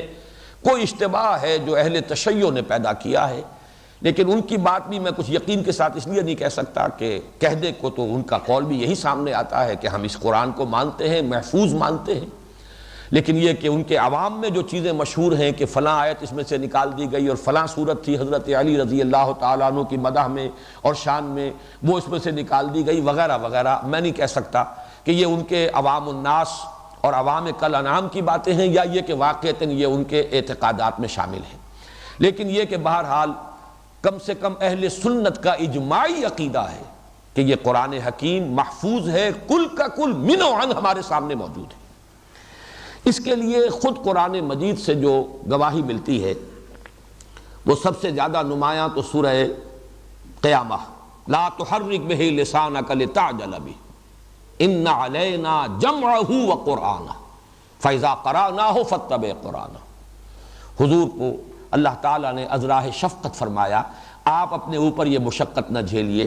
تیزی سے زبان کو حرکت دے کر قرآن کو یاد کرنے کی کوشش نہ کیجیے، ہمارے ذمے ہے، یہ ذمہ داری ہماری ہے کہ ہم اسے جمع کر دیں گے آپ کے سینہ مبارک کے اندر اور اس کی ترتیب قائم کر دیں گے، اس کو پڑھوا دیں گے آپ کو جس ترتیب سے یہ نازل ہو رہا ہے، اس کی زیادہ فکر نہ کیجیے۔ اصل ترتیب جس میں کہ اس کو مرتب کیا جانا پیش نظر ہے ہمارے، جو اصل ترتیب ہے لوح محفوظ کی، اسی میں ہم اسی ترتیب سے آپ کو پڑھوا دیں گے۔ ثم ان علینا بیانہ، پھر اگر کہیں ابتدا میں آپ کو کسی چیز کے بارے میں محسوس ہو کہ اجمال ہے، ابہام ہے، وضاحت کی ضرورت ہے، اس کی توضیح اور تبیین بھی ہمارے ذمہ ہے۔ یہ ساری ذمہ داریاں اللہ تعالیٰ نے خود اپنے اوپر لی ہیں۔ اگر ان آیات کو قرآن مجید کی آیات مانتا ہے کوئی شخص تو اسے ماننا پڑے گا کہ قرآن مجید پورا کا پورا جمع ہوا ہے، اس کا کوئی حصہ ضائع نہیں ہوا۔ صراحت کے ساتھ پھر یہ مذکور ہے سورۃ الحجر کی آیت نمبر 9 میں، انا نحن نزلنا الذکر وانا لہ لحافظون، ہم نے ہی اس الذکر کو نازل کیا ہے اور ہم ہی اس کی حفاظت کرنے والے۔ یہ گویا کہ گارنٹی ہے اللہ تعالیٰ کی طرف سے ہمیشہ ہمیش کے لیے، ہم نے نازل کیا، ہم محافظ ہیں۔ اور اس کے علاوہ جو علامہ اقبال نے بڑا خوبصورت شعر کہا ہے کہ حرف اورا ریب نئے، تبدیل نئے، آیا شرمندہ تعویل نئے، 3 اعتبارات سے نفی کی ہے۔ نمبر 1 اس کے حرف میں، اس کے متن میں کوئی شک و شبے کی گنجائش نہیں، یہ من و عن محفوظ ہے۔ نمبر 2 تبدیل نئے، اس میں کہیں کوئی تحریف ہوئی ہو، کہیں تبدیلی کی گئی ہو، کہیں لفظ بدل دیا گیا ہو، قطعاً نہیں۔ حرف اورا ریب نئے، تبدیل نئے، آیا شرمندہ تعویل نئے، یا یہ کہ اس کی آیتیں جو ہیں ان کی کوئی الٹی سلٹی تعویل بھی کی جا سکتی ہو، نہیں۔ یہ دوسری بات بظاہر بہت بڑا دعویٰ معلوم ہوتا ہے کہ آخر تعویل کے اعتبار سے تو قرآن مجید کے معانی کے اندر تحریف، معنوی تحریف تو لوگوں نے کی ہے، لیکن واقعہ یہ ہے کہ قرآن مجید میں اگر کہیں معنوی تحریف کی کوشش بھی ہوئی ہے، وہ قطعاً درجہ استناد کو نہیں پہنچ سکی، اسے کبھی بھی جس کو کہا جائے استقلال اور دوام حاصل نہیں ہو سکا۔ قرآن نے خود اس کو رد کر دیا، جس طریقے سے کہ مکھی دودھ میں سے نکال کر پھینک دی جائے، اسی طریقے سے وہ غلط تعویلات بھی کہیں بھی جڑ نہیں پکڑ سکی ہیں امت کی تاریخ کے دوران، اور ایسے ہی نکال دی گئی ہیں۔ اس کی بھی سند قرآن میں موجود ہے، سورہ حامیم السجدہ کی آیت نمبر 42 میں، لا یاتیہ الباطل من بین یدیہ ولا من خلفہ، اس قرآن پر حملہ آور نہیں ہو سکتا باطل، نہ سامنے سے نہ پیچھے سے۔ ایک تو یہ ہے کہ الفاظ کے اندر کوئی تبدیلی ہو جائے، اس میں کوئی تحریف ہو جائے، اس کا کوئی حصہ نکال دیا جائے، اس میں کوئی غیر قرآن شامل کر دیا جائے، بلکہ میں یہاں پر وہ بھی اب آپ کو آیت سنا دوں، یہ گویا کہ ایک مبالغے کا انداز ہے، نفی کے اندر مبالغہ فی النفی۔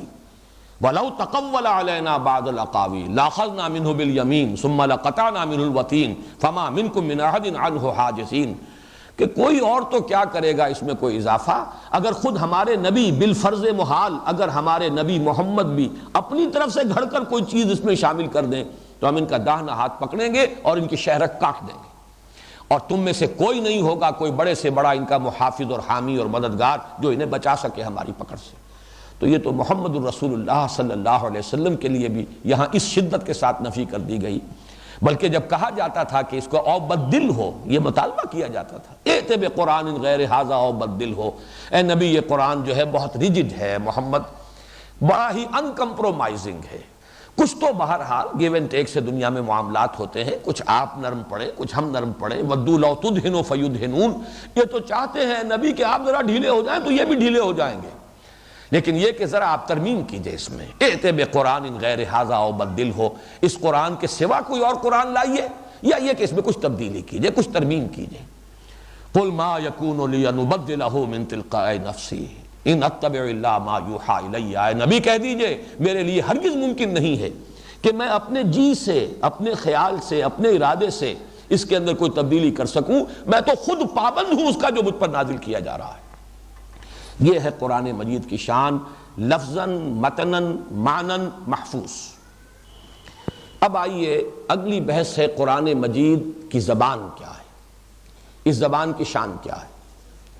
یہ بات بھی قرآن مجید نے ریپیٹڈلی بہت تکرار کے ساتھ اس کو بیان کیا ہے، یہ قرآن عربی مبین میں ہے،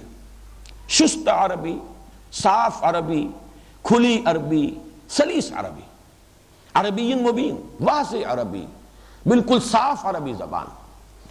اب اس کو نوٹ کیجئے، قرآن مجید اللہ کا کلام ہے، حروف و اصوات کا جامع اس نے پہنا، وہ حروف و اصوات لوح محفوظ میں ہیں، اس کے بعد وہ نازل ہوا کلام الہی، قول جبرائیل اور قول محمد بن کر لوگوں کے سامنے آیا، یہ عربی زبان میں۔ چنانچہ وہی جو سورہ زخرف کی آیات ہیں جو میں نے تلاوت کی تھی، حامیم والکتاب المبین انا جعلناہ قرآنا عربیا لعلکم تعقلون، ہم نے اسے بنایا ہے قرآن عربی تاکہ تم سمجھ سکو۔ جو مخاطب اول ہیں، جو قوم آباد تھی حجاز میں، ان سے کہا جا رہا ہے کہ ہم نے تمہاری زبان میں اس قرآن کو، ہم نے بنایا اس قرآن کو تمہاری زبان میں۔ اس نے اولاً حروف و اصوات کا جامع جو ہے پہنا ہے، اور پھر تمہاری زبان عربی جو تمہاری زبان ہے اس کا جامع پہن کر یہ قرآن حکیم جو ہے تمہارے سامنے نازل کیا گیا ہے، لعلکم تعقلون، تاکہ تم اس کو سمجھ سکو۔ یہی بات کہی گئی سورہ یوسف کے شروع میں، الف لام را تلک آیات الکتاب المبین انا انزلناہ قرآنا عربیا لعلکم تعقلون۔ پھر کہیں فرمایا جاتا ہے عربی مبین، واضح عربی، کھلی عربی۔ کہیں فرمایا جاتا ہے قرآنا عربیا غیر ذی عوج، اس میں کہیں کوئی کجی نہیں، ایچ پیچ نہیں، سلیس زبان، بہت کھلی زبان، واضح زبان۔ الحمدللہ الذی انزل علی عبدہ الکتاب ولم یجعل لہ عوجا، کوئی ایچ پیچ، کوئی پہلیاں بجھوانے کا انداز نہیں، صاف شستہ سلیس عربی۔ یہ عربی کون سی ہے، یہ بات جو ہے ذرا نوٹ کر لیجئے۔ اس لیے کہ عربی زبان ایک ہے، اس کے ڈائلیکٹس، اس کی بولیاں بے شمار ہیں۔ خود جزیرہ نما عرب جو ہے اس میں بے شمار بولیاں تھیں، تلفظ مختلف تھے، لہجے مختلف تھے، بعض الفاظ کسی ایک خاص علاقے میں مستعمل تھے، دوسرے علاقے کے لوگ ان الفاظ کو جانتے ہی نہیں تھے۔ آج بھی کہنے کو تو لیبیا کی زبان بھی عربی ہے، اور الجزائر کی زبان بھی عربی ہے، اور موریتانیہ کی زبان بھی عربی ہے، اور حجاز کی زبان بھی عربی ہے، لیکن یہ کہ ایک عربی جو ہے جو ان کے ہاں کہلاتی ہے فصیح عربی، وہ تو ایک ہے،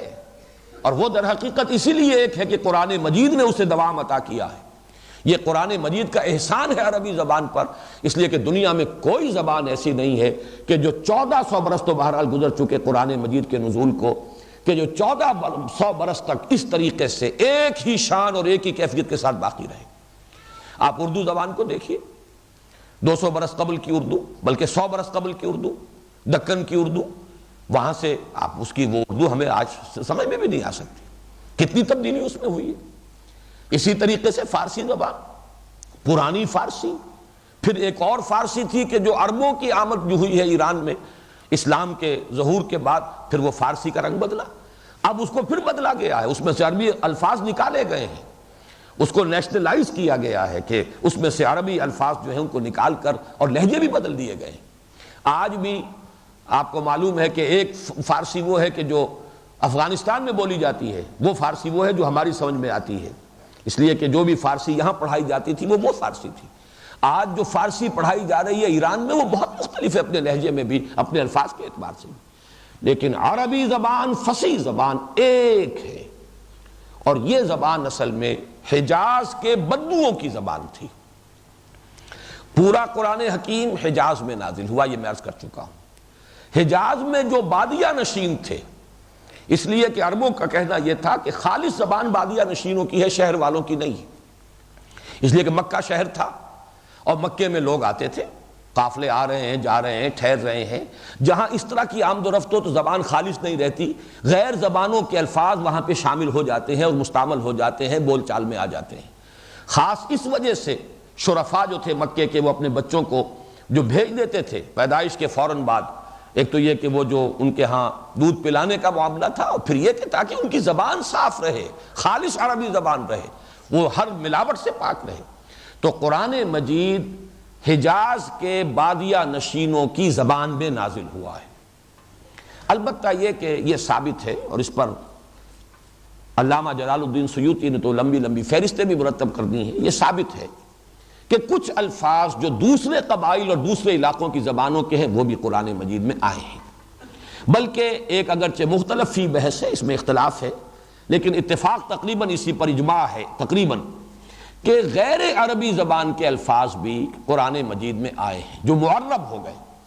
یہ تمام نام جو ہیں ابراہیم، اسماعیل، اسحاق، یہ الفاظ جو ہیں تو در حقیقت عبرانی زبان کے الفاظ ہیں۔ ایل جو ہے عبرانی زبان میں اللہ کے لیے ہے، اور وہ لفظ جو ہے ایل والا وہ ہمارے ہاں چلا ہے، آیا ہے قرآن مجید کے اندر۔ اسی طریقے سے سجیل، سنگ گل، یہ فارسی کا لفظ ہے، سنگ گل، مٹی کے کنکر، مٹی میں جہاں کہیں صحرا کے اندر بارش ہو اور بارش کے نتیجے میں اگر ہلکی سی پھوار پڑی ہو تو وہ ریت جو ہے وہ جو قطرے ہیں بارش کے ان کے ساتھ ان کے چھوٹے چھوٹے دانے بن جاتے ہیں، اور پھر جب تیز دھوپ پڑتی ہے تو وہ پک جاتے ہیں، جیسے کہ بھٹے کو میں پکا دیا گیا اور اینٹوں کو کنکر بن گئے۔ یہ کنکر جو ہیں سجیل کہلاتے ہیں، سنگ گل کا معرب ہے۔ لیکن یہ کہ ایسے الفاظ کی ایک فہرست علیحدہ سے مرتب کر دی گئی ہے کہ یہ مختلف الفاظ دوسری زبانوں کے جو معرب ہو کر آ گئے عربی زبان میں وہ بھی قرآن مجید میں ہیں بعض، اور یہ کہ دوسری جو لغتیں ہیں عرب کے مختلف علاقے کے لوگوں کی ان کی بھی بعض جو الفاظ موجود ہیں، لیکن وہ گنتی کے اور ان کی فہرستیں مرتب کر دی گئیں۔ باقی اکثر و بیشتر قرآن مجید کی زبان، جس زبان میں قرآن نازل ہوا، وہ عربی ہے بادیہ نشینوں کی، حجاز کے علاقے کی، اور اس میں فصاحت و بلاغت اپنی انتہا کو ہے۔ یہ تو وجوہ اعجاز القرآن پر میں بعد میں گفتگو کروں گا انشاءاللہ کل، لیکن یہ کہ یہ وہ بات ہے کہ جس کا لوہا تسلیم کیا گیا، اس کی فصاحت، اس کی بلاغت، نقطہ عروج کو، اس کی معراج۔ اسی طریقے سے اس میں ایک آہنگ ہے، صوتی آہنگ، اس کا ایک ڈیوائن میوزک ہے، ملکوتی غنا ہے، اس کی عذوبت ہے، اس کی مٹھاس ہے۔ یہ دونوں چیزیں ہیں کہ جو گویا کہ پورے طور سے اس وقت عرب میں تسلیم کی گئیں، اور سب سے زیادہ جو لوگوں پر مرعوبیت طاری ہوئی ہے قرآن حکیم کی، وہ در حقیقت قرآن مجید کی فصاحت، بلاغت، عذوبت، اور ان کی اپنی زبان میں ہونے کے اعتبار سے ظاہر بات ہے کہ وہ اس کے بہترین جو ہے ناقد بھی وہی ہو سکتے تھے۔ اور تنقید جو ہے آپ کو معلوم ہے ادب میں دونوں سینس میں آتا ہے، تنقید کوئی خامی جو ہے اس کو نمایاں کرنا، اور ایویلیویٹ کرنا، اس کو ایسیس کرنا، اس میں اگر کوئی محاسن ہے تو ان کو سمجھنا اور بیان کرنا، اس اعتبار سے تسلیم کیا گیا کہ فصاحت و بلاغت کی معراج۔ باقی یہ میں عرض کر چکا ہوں کہ عربی زبان مختلف علاقوں میں آج بھی بہت سے مختلف لہجے اور مختلف بولیوں کی شکل اختیار کر چکی ہے۔ کولوکیل عربی ایک ملک کی دوسرے لوگوں کی سمجھ میں نہیں آتی۔ خود نزول قرآن کے زمانے میں نجد کے لوگوں کی زبان حجاز کے لوگوں کی سمجھ میں نہیں آتی تھی۔ ایک حدیث میں بھی اس کی وضاحت ہوئی ہے کہ نجد سے کچھ لوگ آئے اور وہ حضور سے کوئی گفتگو کر رہے تھے جو بڑی مشکل سے سمجھ میں آ رہی تھی، اور لوگ سمجھ نہیں پا رہے تھے۔ آج بھی جو ہے جو نجد کے لوگ ہیں وہ جب گفتگو کرتے ہیں تو واقعہ یہ ہے کہ عربی سے بہرحال واقفیت ہمیں ہے، لیکن یہ کہ ان کی عربی ہماری سمجھ میں نہیں آتی، ان کا لہجہ بالکل مختلف ہے۔ تو یہ حجاز کے بدوؤں کی، بادیہ نشینوں کی زبان ہے قرآن حکیم کی، اور ویسے تو اس میں کوئی شک نہیں، اگر تو تحقیق اور تدبر قرآن کا حق ادا کرنا ہو تو شعر جاہلی کا پڑھنا ضروری ہے۔ اگرچہ اب یہ 1400 برس گزرے ہیں، یہ امت کہیں بیکار اور خاموش نہیں بیٹھی رہی، ائمہ لغت نے ایک ایک لفظ کی تحقیق کر کے اور بڑی گہرائیوں میں اتر کر شعر جاہلی کے حوالے سے اور ہر طرح سے جتنے بھی استشہاد ہو سکتے تھے ان سب کو کھنگال کر ان مادوں کے مفہوم جو معین کر دیے ہیں۔ تو ایک عام قاری کے لیے جو قرآن سے تذکر کرنا چاہے، صرف ہدایت حاصل کرنا چاہے، اس کے لیے اس کھکھیڑ میں پڑھنے کی چندہ ضرورت نہیں ہے کہ وہ شعر جاہلی اس زمانے کے اشعار جو ہیں، وہ امرؤ القیس کے اشعار کو اور یہ کہ سبع معلقہ کے اشعار جو ہیں ان کو سمجھنے کی کوشش کرے اور ان کے عقدے حل کرے۔ لیکن یقیناً اس میں کوئی شک نہیں، اگر تدبر قرآن کا حق ادا کرنا ہے، تحقیق جب کی جاتی ہے تو کسی ایک لفظ کے اوپر جو ہے اس کی جب تک کہ اصل پوری طریقے سے اس کی بال کی کھال نہ اتار لی جائے، تحقیق کا حق ادا نہیں ہوتا۔ اس اعتبار سے اس زبان کو جو شعر جاہلی کی زبان ہے سمجھنا تدبر قرآن کے لیے یقیناً ضروری ہے۔ اگلی بحث ہے قرآن کے اسماء و صفات۔ علامہ جلال الدین سیوطی نے بڑی ان کی شورہ آفاق کتاب ہے الاتقان فی علوم القرآن، 55 نام جمع کیے ہیں قرآن کے اسماء و صفات، قرآن حکیم ہی سے لے کر 55 کی فہرست مرتب کی، اور میں نے آج جب اس پر غور کیا تو اندازہ ہوا کہ وہ بھی کامل نہیں ہے، اس لیے کہ لفظ برہان ان کی فہرست میں شامل نہیں۔ در حقیقت قرآن مجید کی صفات، قرآن مجید کی شانیں، قرآن مجید کی تاثیر کے لیے مختلف الفاظ، اگر ان سب کو جمع کیا جائے تو 55 ہی نہیں، اس سے بھی زیادہ الفاظ بن جائیں گے، لیکن میں نے انہیں تقسیم کیا ہے دو حصوں میں۔ ایک وہ ہے کہ جو لفظ مفرد کی حیثیت سے اور معرفہ کی شکل میں قرآن مجید میں قرآن کے لیے وارد ہوئے، مفرد ہو، ایک صفت ہے جو موصوف کے ساتھ آ رہی ہے، قرآن مجید۔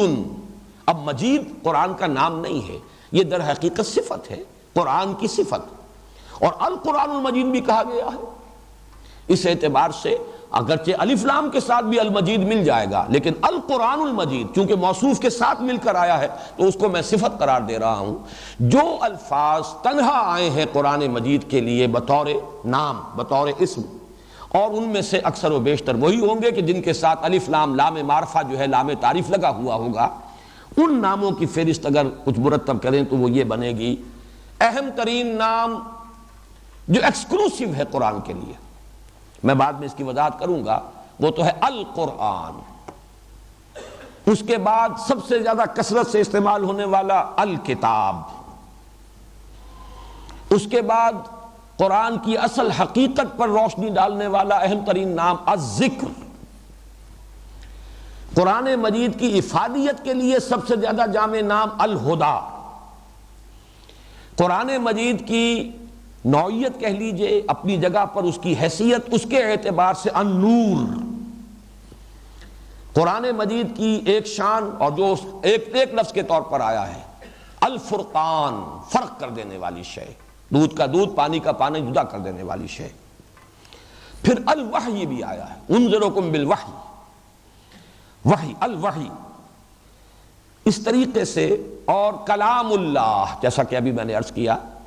حتیٰ یسمع کلام اللہ، چونکہ اللہ کے ساتھ ہو کر مضاف ہوا ہے یہاں پر کلام، تو یہ بھی معرفہ بن گیا کلام اللہ، اللہ کا کلام۔ میرے نزدیک جنہیں ہم نام قرار دیں قرآن کے، وہ تو یہی بنتے ہیں فہرست، اگرچہ جیسا کہ میں نے عرض کیا جو لفظ بھی قرآن کے لیے صفت کے طور پر، جو لفظ بھی اس کی کسی شان کو بیان کرنے کے لیے قرآن میں آ گیا ہے، علامہ جلال الدین سیوطی نے اس کو شامل کر لیا، فہرست 55 بنا لی، اور وہ بھی میں نے عرض کیا وہ بھی مکمل نہیں۔ القرآن، الکتاب، الذکر، الہدا، النور، الفرقان، کلام اللہ، الوحی۔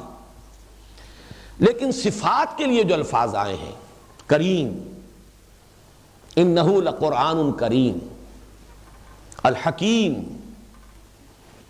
یاسین والقرآن الحکیم انک لمن المرسلین، العظیم، قرآن حکیم، قرآن العظیم، وَلَقَدْ آتَيْنَاكَ سَبْعًا مِنَ الْمَثَانِي وَالْقُرْآنَ الْعَظِيمِ، المجید، بل هو قرآن مجید، قاف والقرآن المجید، تو لفظ مجید بھی آیا ہے، المبین والکتاب المبین، جیسے کہ ابھی ہم نے اس آیت کا حوالہ دیا۔ پھر رحمت، ہدم و رحمہ، یہ رحمت ہے۔ العلی، ابھی آیت جو پڑھی تھی وَإِنَّهُ لَدَيْنَا وَإِنَّهُ لَفِي أُمِّ الْكِتَابِ لَدَيْنَا لَعَلِيٌّ حَكِيمٌ، العلی ہے، بہت بلند و بالا۔ بصائر، بشرا، بشیر، جو کہ انبیاء کے لیے الفاظ آتے ہیں بشیر اور نذیر، وہ خود قرآن کے لیے بھی آئے ہیں۔ قرآن اپنی ذات میں فی نفسہ ہی بشیر بھی ہے، نذیر بھی ہے، عزیز بھی ہے، کتاب عزیز، بلاغ، بیان، احسن القصص، احسن الحدیث، موعظہ، شفاء، قد جاءکم موعظۃ من ربکم وشفاء لما فی الصدور، اور ایسے ہی مبارک، مہیمن، قیم، شافی، مثانی، متشابہ، یہ مختلف الفاظ ہیں، مختلف شانیں ہیں، پوری میں فہرست نہیں اس وقت آپ کو سنا رہا، لیکن یہ کہ جیسے کہ اللہ تعالیٰ کے نام ہیں 99 100، اللہ کی شانیں ہیں، اللہ کی صفات ہیں۔ حضور نبی کریم صلی اللہ علیہ وسلم کے ناموں کی بھی آپ نے اسی طریقے سے فہرست پڑھی ہوگی، مختلف شانیں ہیں آپ کی، اس کے اعتبار سے آپ بشیر بھی ہیں، نذیر بھی ہیں، آپ کی جتنی بھی شانیں ہیں وہ بیان ہوئی ہیں، المعلم بھی ہیں، تو یہ تمام الفاظ اسی طریقے سے قرآن مجید کے یہ اسماء ہیں۔ البتہ ان میں سب سے اہم نام جس کے لیے میں نے ابھی لفظ استعمال کیا تھا ایکسکلوسیو، یہ کسی اور کتاب کے لیے لفظ استعمال نہیں ہوا، ورنہ تورات کتاب بھی ہے، تورات ہدایت بھی تھی، تورات کے لیے لفظ نور بھی آیا ہے، ہم نے تورات نازل کی فیہا ہدم و نور، ہم نے انجیل نازل کی تھی فیہا ہدم و نور، خود قرآن مجید بھی ہدا بھی ہے، نور بھی ہے، رحمت بھی ہے، تو بقیہ تمام الفاظ تو مشترک ہیں، کتاب، لیکن یہ کہ القرآن،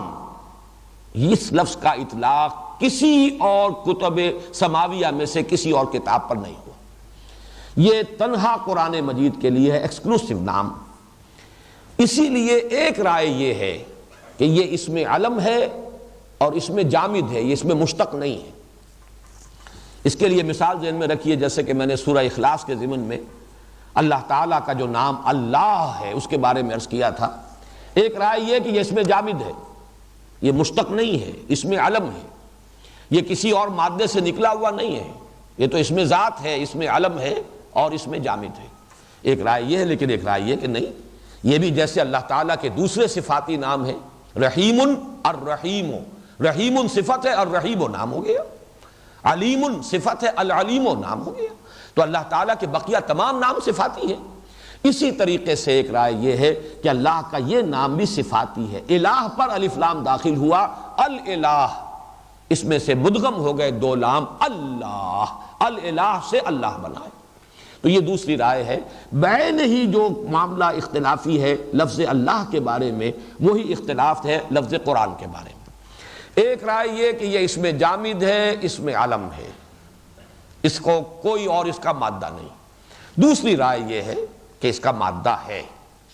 لیکن پھر اس مادے کی تعیین میں اختلاف ہے۔ ایک یہ کہ لفظ اس کا مادہ جو ہے وہ قرن ہے، قاف را نون، گویا کہ قرآن میں جو نون ہے وہ بھی حرف اصلی ہے۔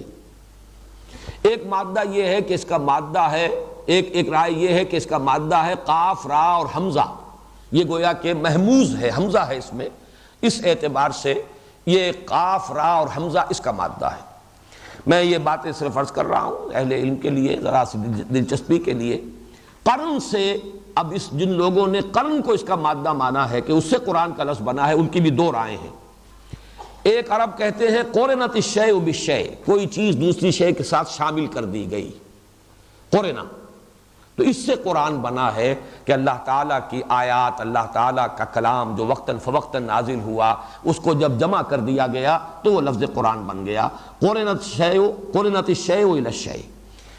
تو امام اشعری جو ہے وہ بھی اس رائے کے قائل ہیں۔ ایک رائے یہ ہے امام فرا جو بہت بڑے امام ہیں لغت کے، کہ قرینہ اور قرائن سے بنا ہے۔ یہ قرائن ہوتے ہیں کچھ چیزوں کے، کچھ آثار، قرائن۔ تو قرآن مجید کی آیات چونکہ ایک دوسرے سے مشابہ ہیں، کتاباً متشابہاً مثانیہ، یہ قرآن مجید کی صفت ہے، ایک مقام پر وارد ہوئی ہے، اس اعتبار سے یہ قرینہ ہیں، آپس میں قرآنہ ہیں یہ آیات، اس اعتبار سے قرن سے قرآن بن گیا ہے۔ جو لوگ کہتے ہیں کہ قاف را اور حمزہ اس کا مادہ ہے، وہ قرات کا اس کو مصدر مانتے، قرات پڑھنا، اقرا پڑھو، تو مادہ اس کا جو ہے اس کا مصدر وہ قرآن۔ لیکن سوال پیدا ہوتا ہے کہ یہ تو مصدر کا عام معروف جو ہے یہ وزن نہیں ہے،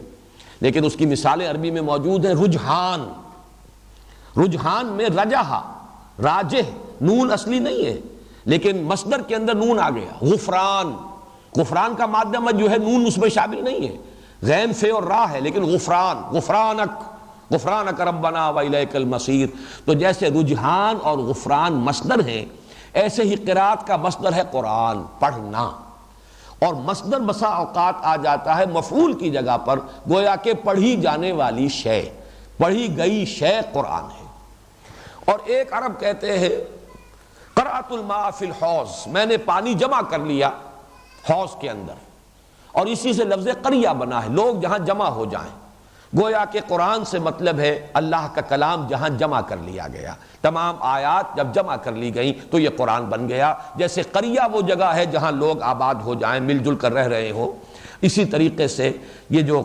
قرأت الماء فی الحوض، میں نے پانی جمع کر لیا ہے، تو جمع کرنے کا مفہوم جو ہے قرأ میں بھی ہے اور جمع کرنے کا مفہوم قرن میں بھی ہے۔ یہ دونوں مادے جو ہیں ایک دوسرے سے بہت قریب ہیں۔ بہرحال یہ ہے اس لفظ کے لغوی بحث۔ باقی یہ کہ قرآن مجید، اب میں اگلی بحث پر آ رہا ہوں کہ اس کا اسلوب کلام کیا ہے۔ قرآن مجید نے سب سے زیادہ شد و مد کے ساتھ جو نفی کی ہے وہ اس بات کی کہ یہ شعر نہیں ہے۔ وَمَا عَلَّمْنَاهُ الشِّعْرَ وَمَا يَنبَغِي لَهُ، ہم نے اپنے اس رسول کو صلی اللہ علیہ وسلم شعر سکھایا ہی نہیں، نہ یہ ان کی شایان شان ہے۔ شعراء کے بارے میں اس سورہ شعراء میں جو صفات آئی ہیں بالعموم، مستثنیٰ لوگ ہیں وہ شاعر کے جن کے اندر وہ صفات نہ ہوں، ورنہ وہ کمزوریاں جو ہیں وَالشُّعَرَاءُ يَتَّبِعُهُمُ الْغَاوُونَ أَلَمْ تَرَ أَنَّهُمْ فِي كُلِّ وَادٍ يَهِيمُونَ إِنَّهُمْ يَقِولُونَ مَا لَا يَفْعَلُونَ، وہ جو کہتے ہیں وہ کرتے نہیں، جو کرتے ہیں وہ کہتے نہیں، اور ہر وادی میں گھومتے رہتے ہیں، اور عام طور پر وہی لوگ ان کی پیروی کرتے ہیں کہ جو خود غاوی ہوتے ہیں۔ وَالشُّعَرَاءُ يَتَّبِعُهُمُ الْغَاوُونَ، الا آگے استثناء بھی آیا ہے، لیکن جو یوں سمجھئے کہ ایکسیپشنز پروو دی رول، اس اعتبار سے شعر گوئی جو ہے وہ قرآن مجید کے نزدیک کوئی اچھی بات نہیں، اچھی شے نہیں، کوئی ایسی محمود صفت نہیں ہے کہ جو اللہ تعالیٰ اپنے رسول صلی اللہ علیہ وسلم کو عطا فرماتا۔ وَمَا عَلَّمْنَاهُ الشِّعْرَ وَمَا يَنبَغِي لَهُ، بلکہ یہاں تک آتا ہے کہ حضور صلی اللہ علیہ وسلم عام طور پر شعر اگر پڑھتے بھی تھے تو کہیں نہ کوئی غلطی ہو جاتی تھی۔ جیسے ہمارے ہاں بہت سے لوگ ہوتے ہیں، ویسے تو جہاں تک مفہوم کا تعلق ہے ان کے اندر شعور کی سطح جو ہے کافی بلند ہوتی ہے، لیکن شعر کو پڑھتے ہوئے کہیں نہ کہیں آگے پیچھے کوئی سکتہ، کہیں نہ کہیں کوئی گڑبڑ کر دیں گے، اس لیے کہ وہ جو ایک سینس ہے اس کا، اس کی بحر کا اور اس کے وزن کا، وہ انہیں حاصل نہیں ہوتا۔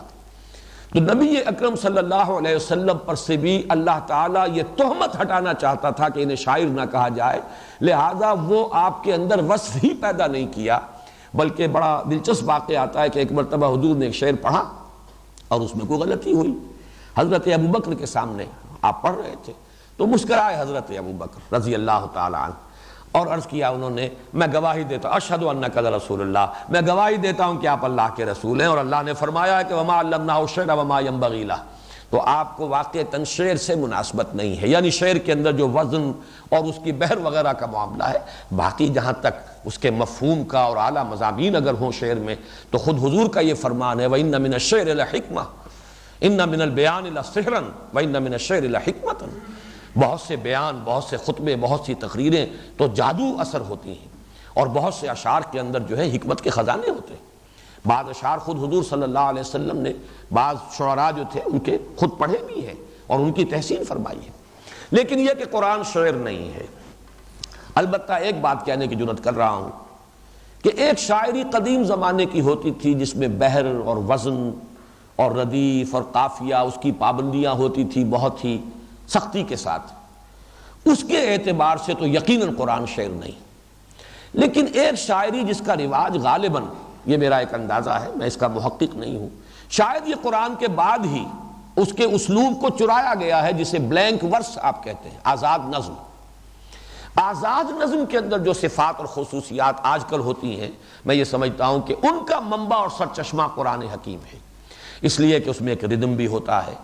اس میں فواصل بھی ہیں قوافی کی طرح پر، صوتی آہنگ بھی ہے، لیکن وہ شاعری جو کہ معروف شاعری تھی وما علمناہ الشعر وما ينبغی لہ، اس کے اعتبار سے قرآن بڑی تاکید کے ساتھ کہتا ہے کہ قرآن شعر نہیں ہے۔ دوسری بات،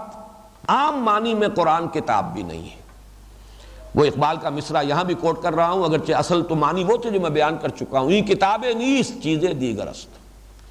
وہ اس لیے میں عرض کر رہا ہوں کہ آج ہمارا جو تصور کتاب کا ہے وہ یہ ہے کہ ایک موضوع کسی کتاب میں، تصنیف میں، اسے جب آپ چیپٹرز کی شکل دیتے ہیں، ایک چیپٹر میں ایک بات مکمل ہو جانی چاہیے، اگلے چیپٹر میں بات آگے چلے گی، کوئی بات پچھلی ریپیٹ نہیں ہوگی، تیسرے چیپٹر میں بات اور آگے چلے گی، ایک کتاب جو ہے وحدت بنے گی ایک مضمون کے اعتبار سے، اور اس میں جو چیپٹرز ہیں ان کے اندر اس طریقے سے تقسیم ہو جائیں گے عنوانات اور موضوعات۔ اس پہلو سے، اس اعتبار سے جو معروف معنی میں لفظ کتاب کا اطلاق کیا جاتا ہے ہمارے ہاں، اس معنی میں قرآن کتاب نہیں۔ الکتاب ہے، لکھی ہوئی شے ہے، اللہ تعالیٰ نے اسے کتاب قرار دیا ہے، سب سے زیادہ کثرت سے لفظ کتاب ہی قرآن میں آیا ہے، 350 جگہ آیا ہے۔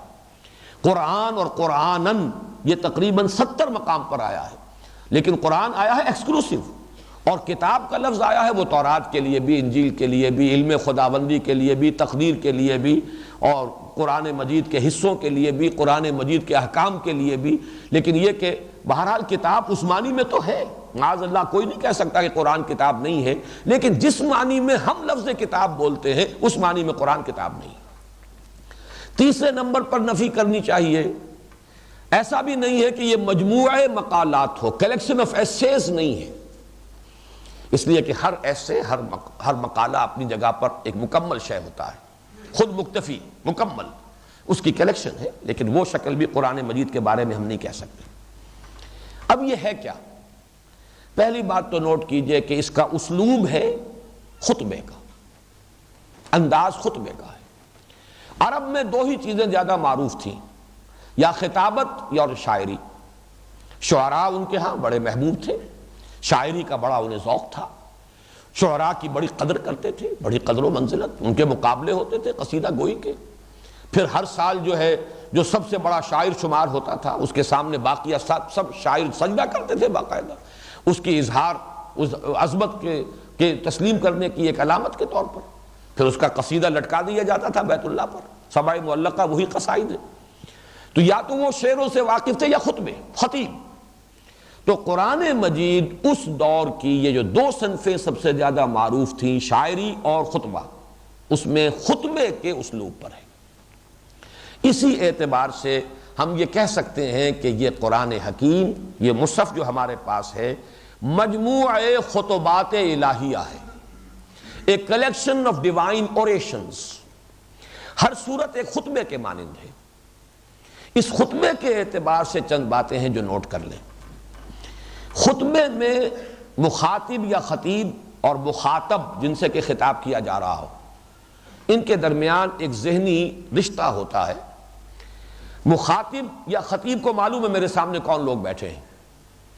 ان کی فکر کیا ہے، ان کی سوچ کیا ہے، ان کے عقائد کیا ہیں، ان کے نظریات کیا ہیں، جانتا ہے۔ وہ ان کا حوالہ نہیں دے گا، بحث نہیں کرے گا، گفتگو کے اندر ان پر تنقید بھی کرے گا، اس کی تصحیح بھی کرے گا، لیکن کوئی تمہیدی کلمات نہیں ہوں گے کہ اب میں تمہاری اس غلطی کی تصحیح کرنا چاہتا ہوں، اب میں تمہارے اس خیال کی جو ہے، یہ انداز نہیں ہوتا، بلکہ وہ ایک روانی کے ساتھ ایک خطیب جو ہے قادر الکلام خطیب، وہ اس کے اندر جو اس کے مخاطب اور مخاطب کے مابین جو ریپور ہوتا ہے، ایک ذہنی ہم آہنگی ہوتی ہے، ایک دوسرے سے واقف ہیں،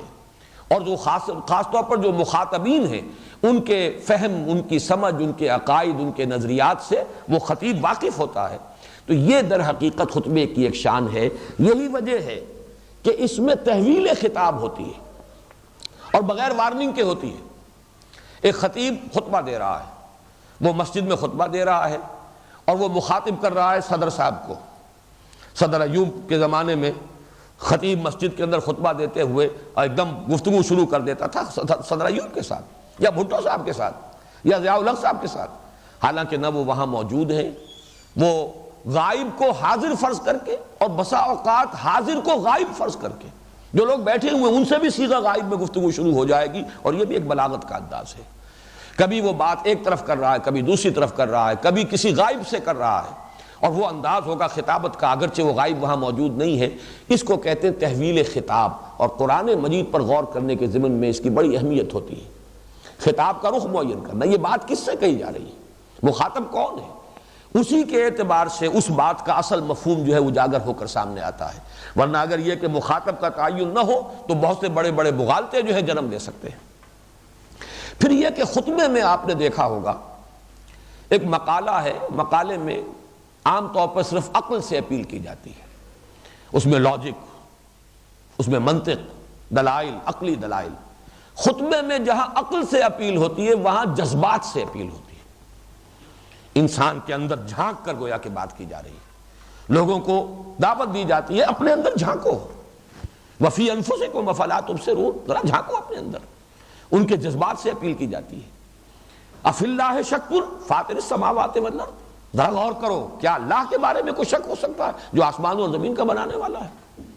یہ انداز جو ہے یہ بہرحال تحریر میں یا کسی مقالے میں اس میں نہیں ہوگا، یہ خطبے کا انداز ہے۔ ایک اور بات جو خطبے کے اعتبار سے اس کے خصائص میں سے ہے، خطبے میں شروع میں بھی بہت جامع گفتگو ہوگی، اگر خطبہ مؤثر ہو، کامیاب خطبہ، کامیاب ایک تقریر وہ وہی ہوگی کہ جس میں شروع آغاز ایسا ہو کہ جو مقرر اور خطیب ہے وہ اپنے مخاطبین اور حاضرین کی توجہ کو اپنی طرف مبذول کرا لے، اور پھر اگرچہ خطبے کے دوران مضمون دائیں طرف بائیں طرف پھیلے گا، ادھر جائے گا ادھر جائے گا، اس گلی میں اس گوشے میں، لیکن پھر آخر میں آ کر وہ پھر کنورج ہوگا کسی مضمون کے اوپر۔ یہ اگر نہیں ہے تو گویا کہ وقت ضائع ہو گیا۔ ہمارے ہاں جو بڑے بڑے خطیب، اور خاص طور پر احرار نے پیدا کیے بڑے خطیب، عوامی خطیب، جن میں سے یعنی عطا اللہ شاہ بخاری مرحوم بہت بڑے خطیب، اب ان کی گفتگو 4 گھنٹے 5 گھنٹے چل رہی ہے،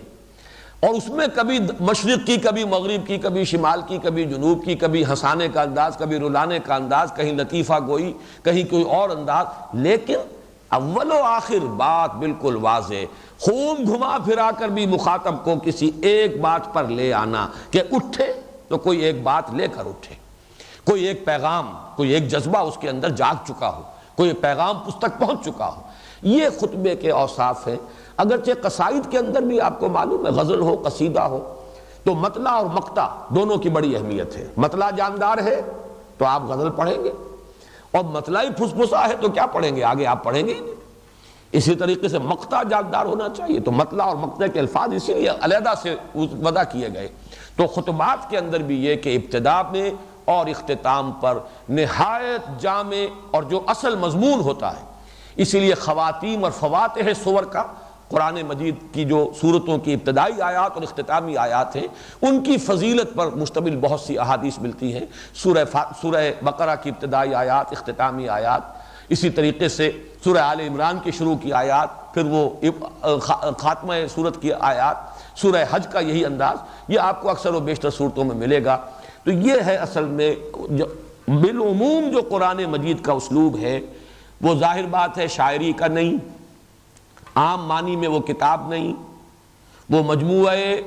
مقالات نہیں، اس کا اسلوب اگر ہے تو خطبے سے ملتا ہوا ہے۔ یہ ڈیوائن اوریشن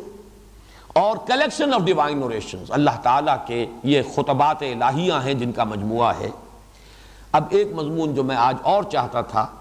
وہ قرآن مجید کی ترکیب و تقسیم اور قرآن مجید کی ترتیب و تدوین، اس کے بارے میں، لیکن چونکہ وقت اب ختم ہو گیا ہے اور میں یہ پختہ ارادہ رکھتا ہوں، اللہ تعالیٰ اس کو پورا کرائے، کہ 1.5 گھنٹے سے زیادہ ہماری یہ نشست طویل نہ ہو، اور کوشش میں یہ کروں گا، اگرچہ موضوعات کافی ابھی رہتے ہیں تعارف قرآن کے ضمن میں، لیکن یہ کہ کل انشاءاللہ اس مضمون کی ہم تکمیل کر لیں گے۔ اقول قولی ھذا واستغفر اللہ لی ولکم ولسائر المسلمین والمسلمات۔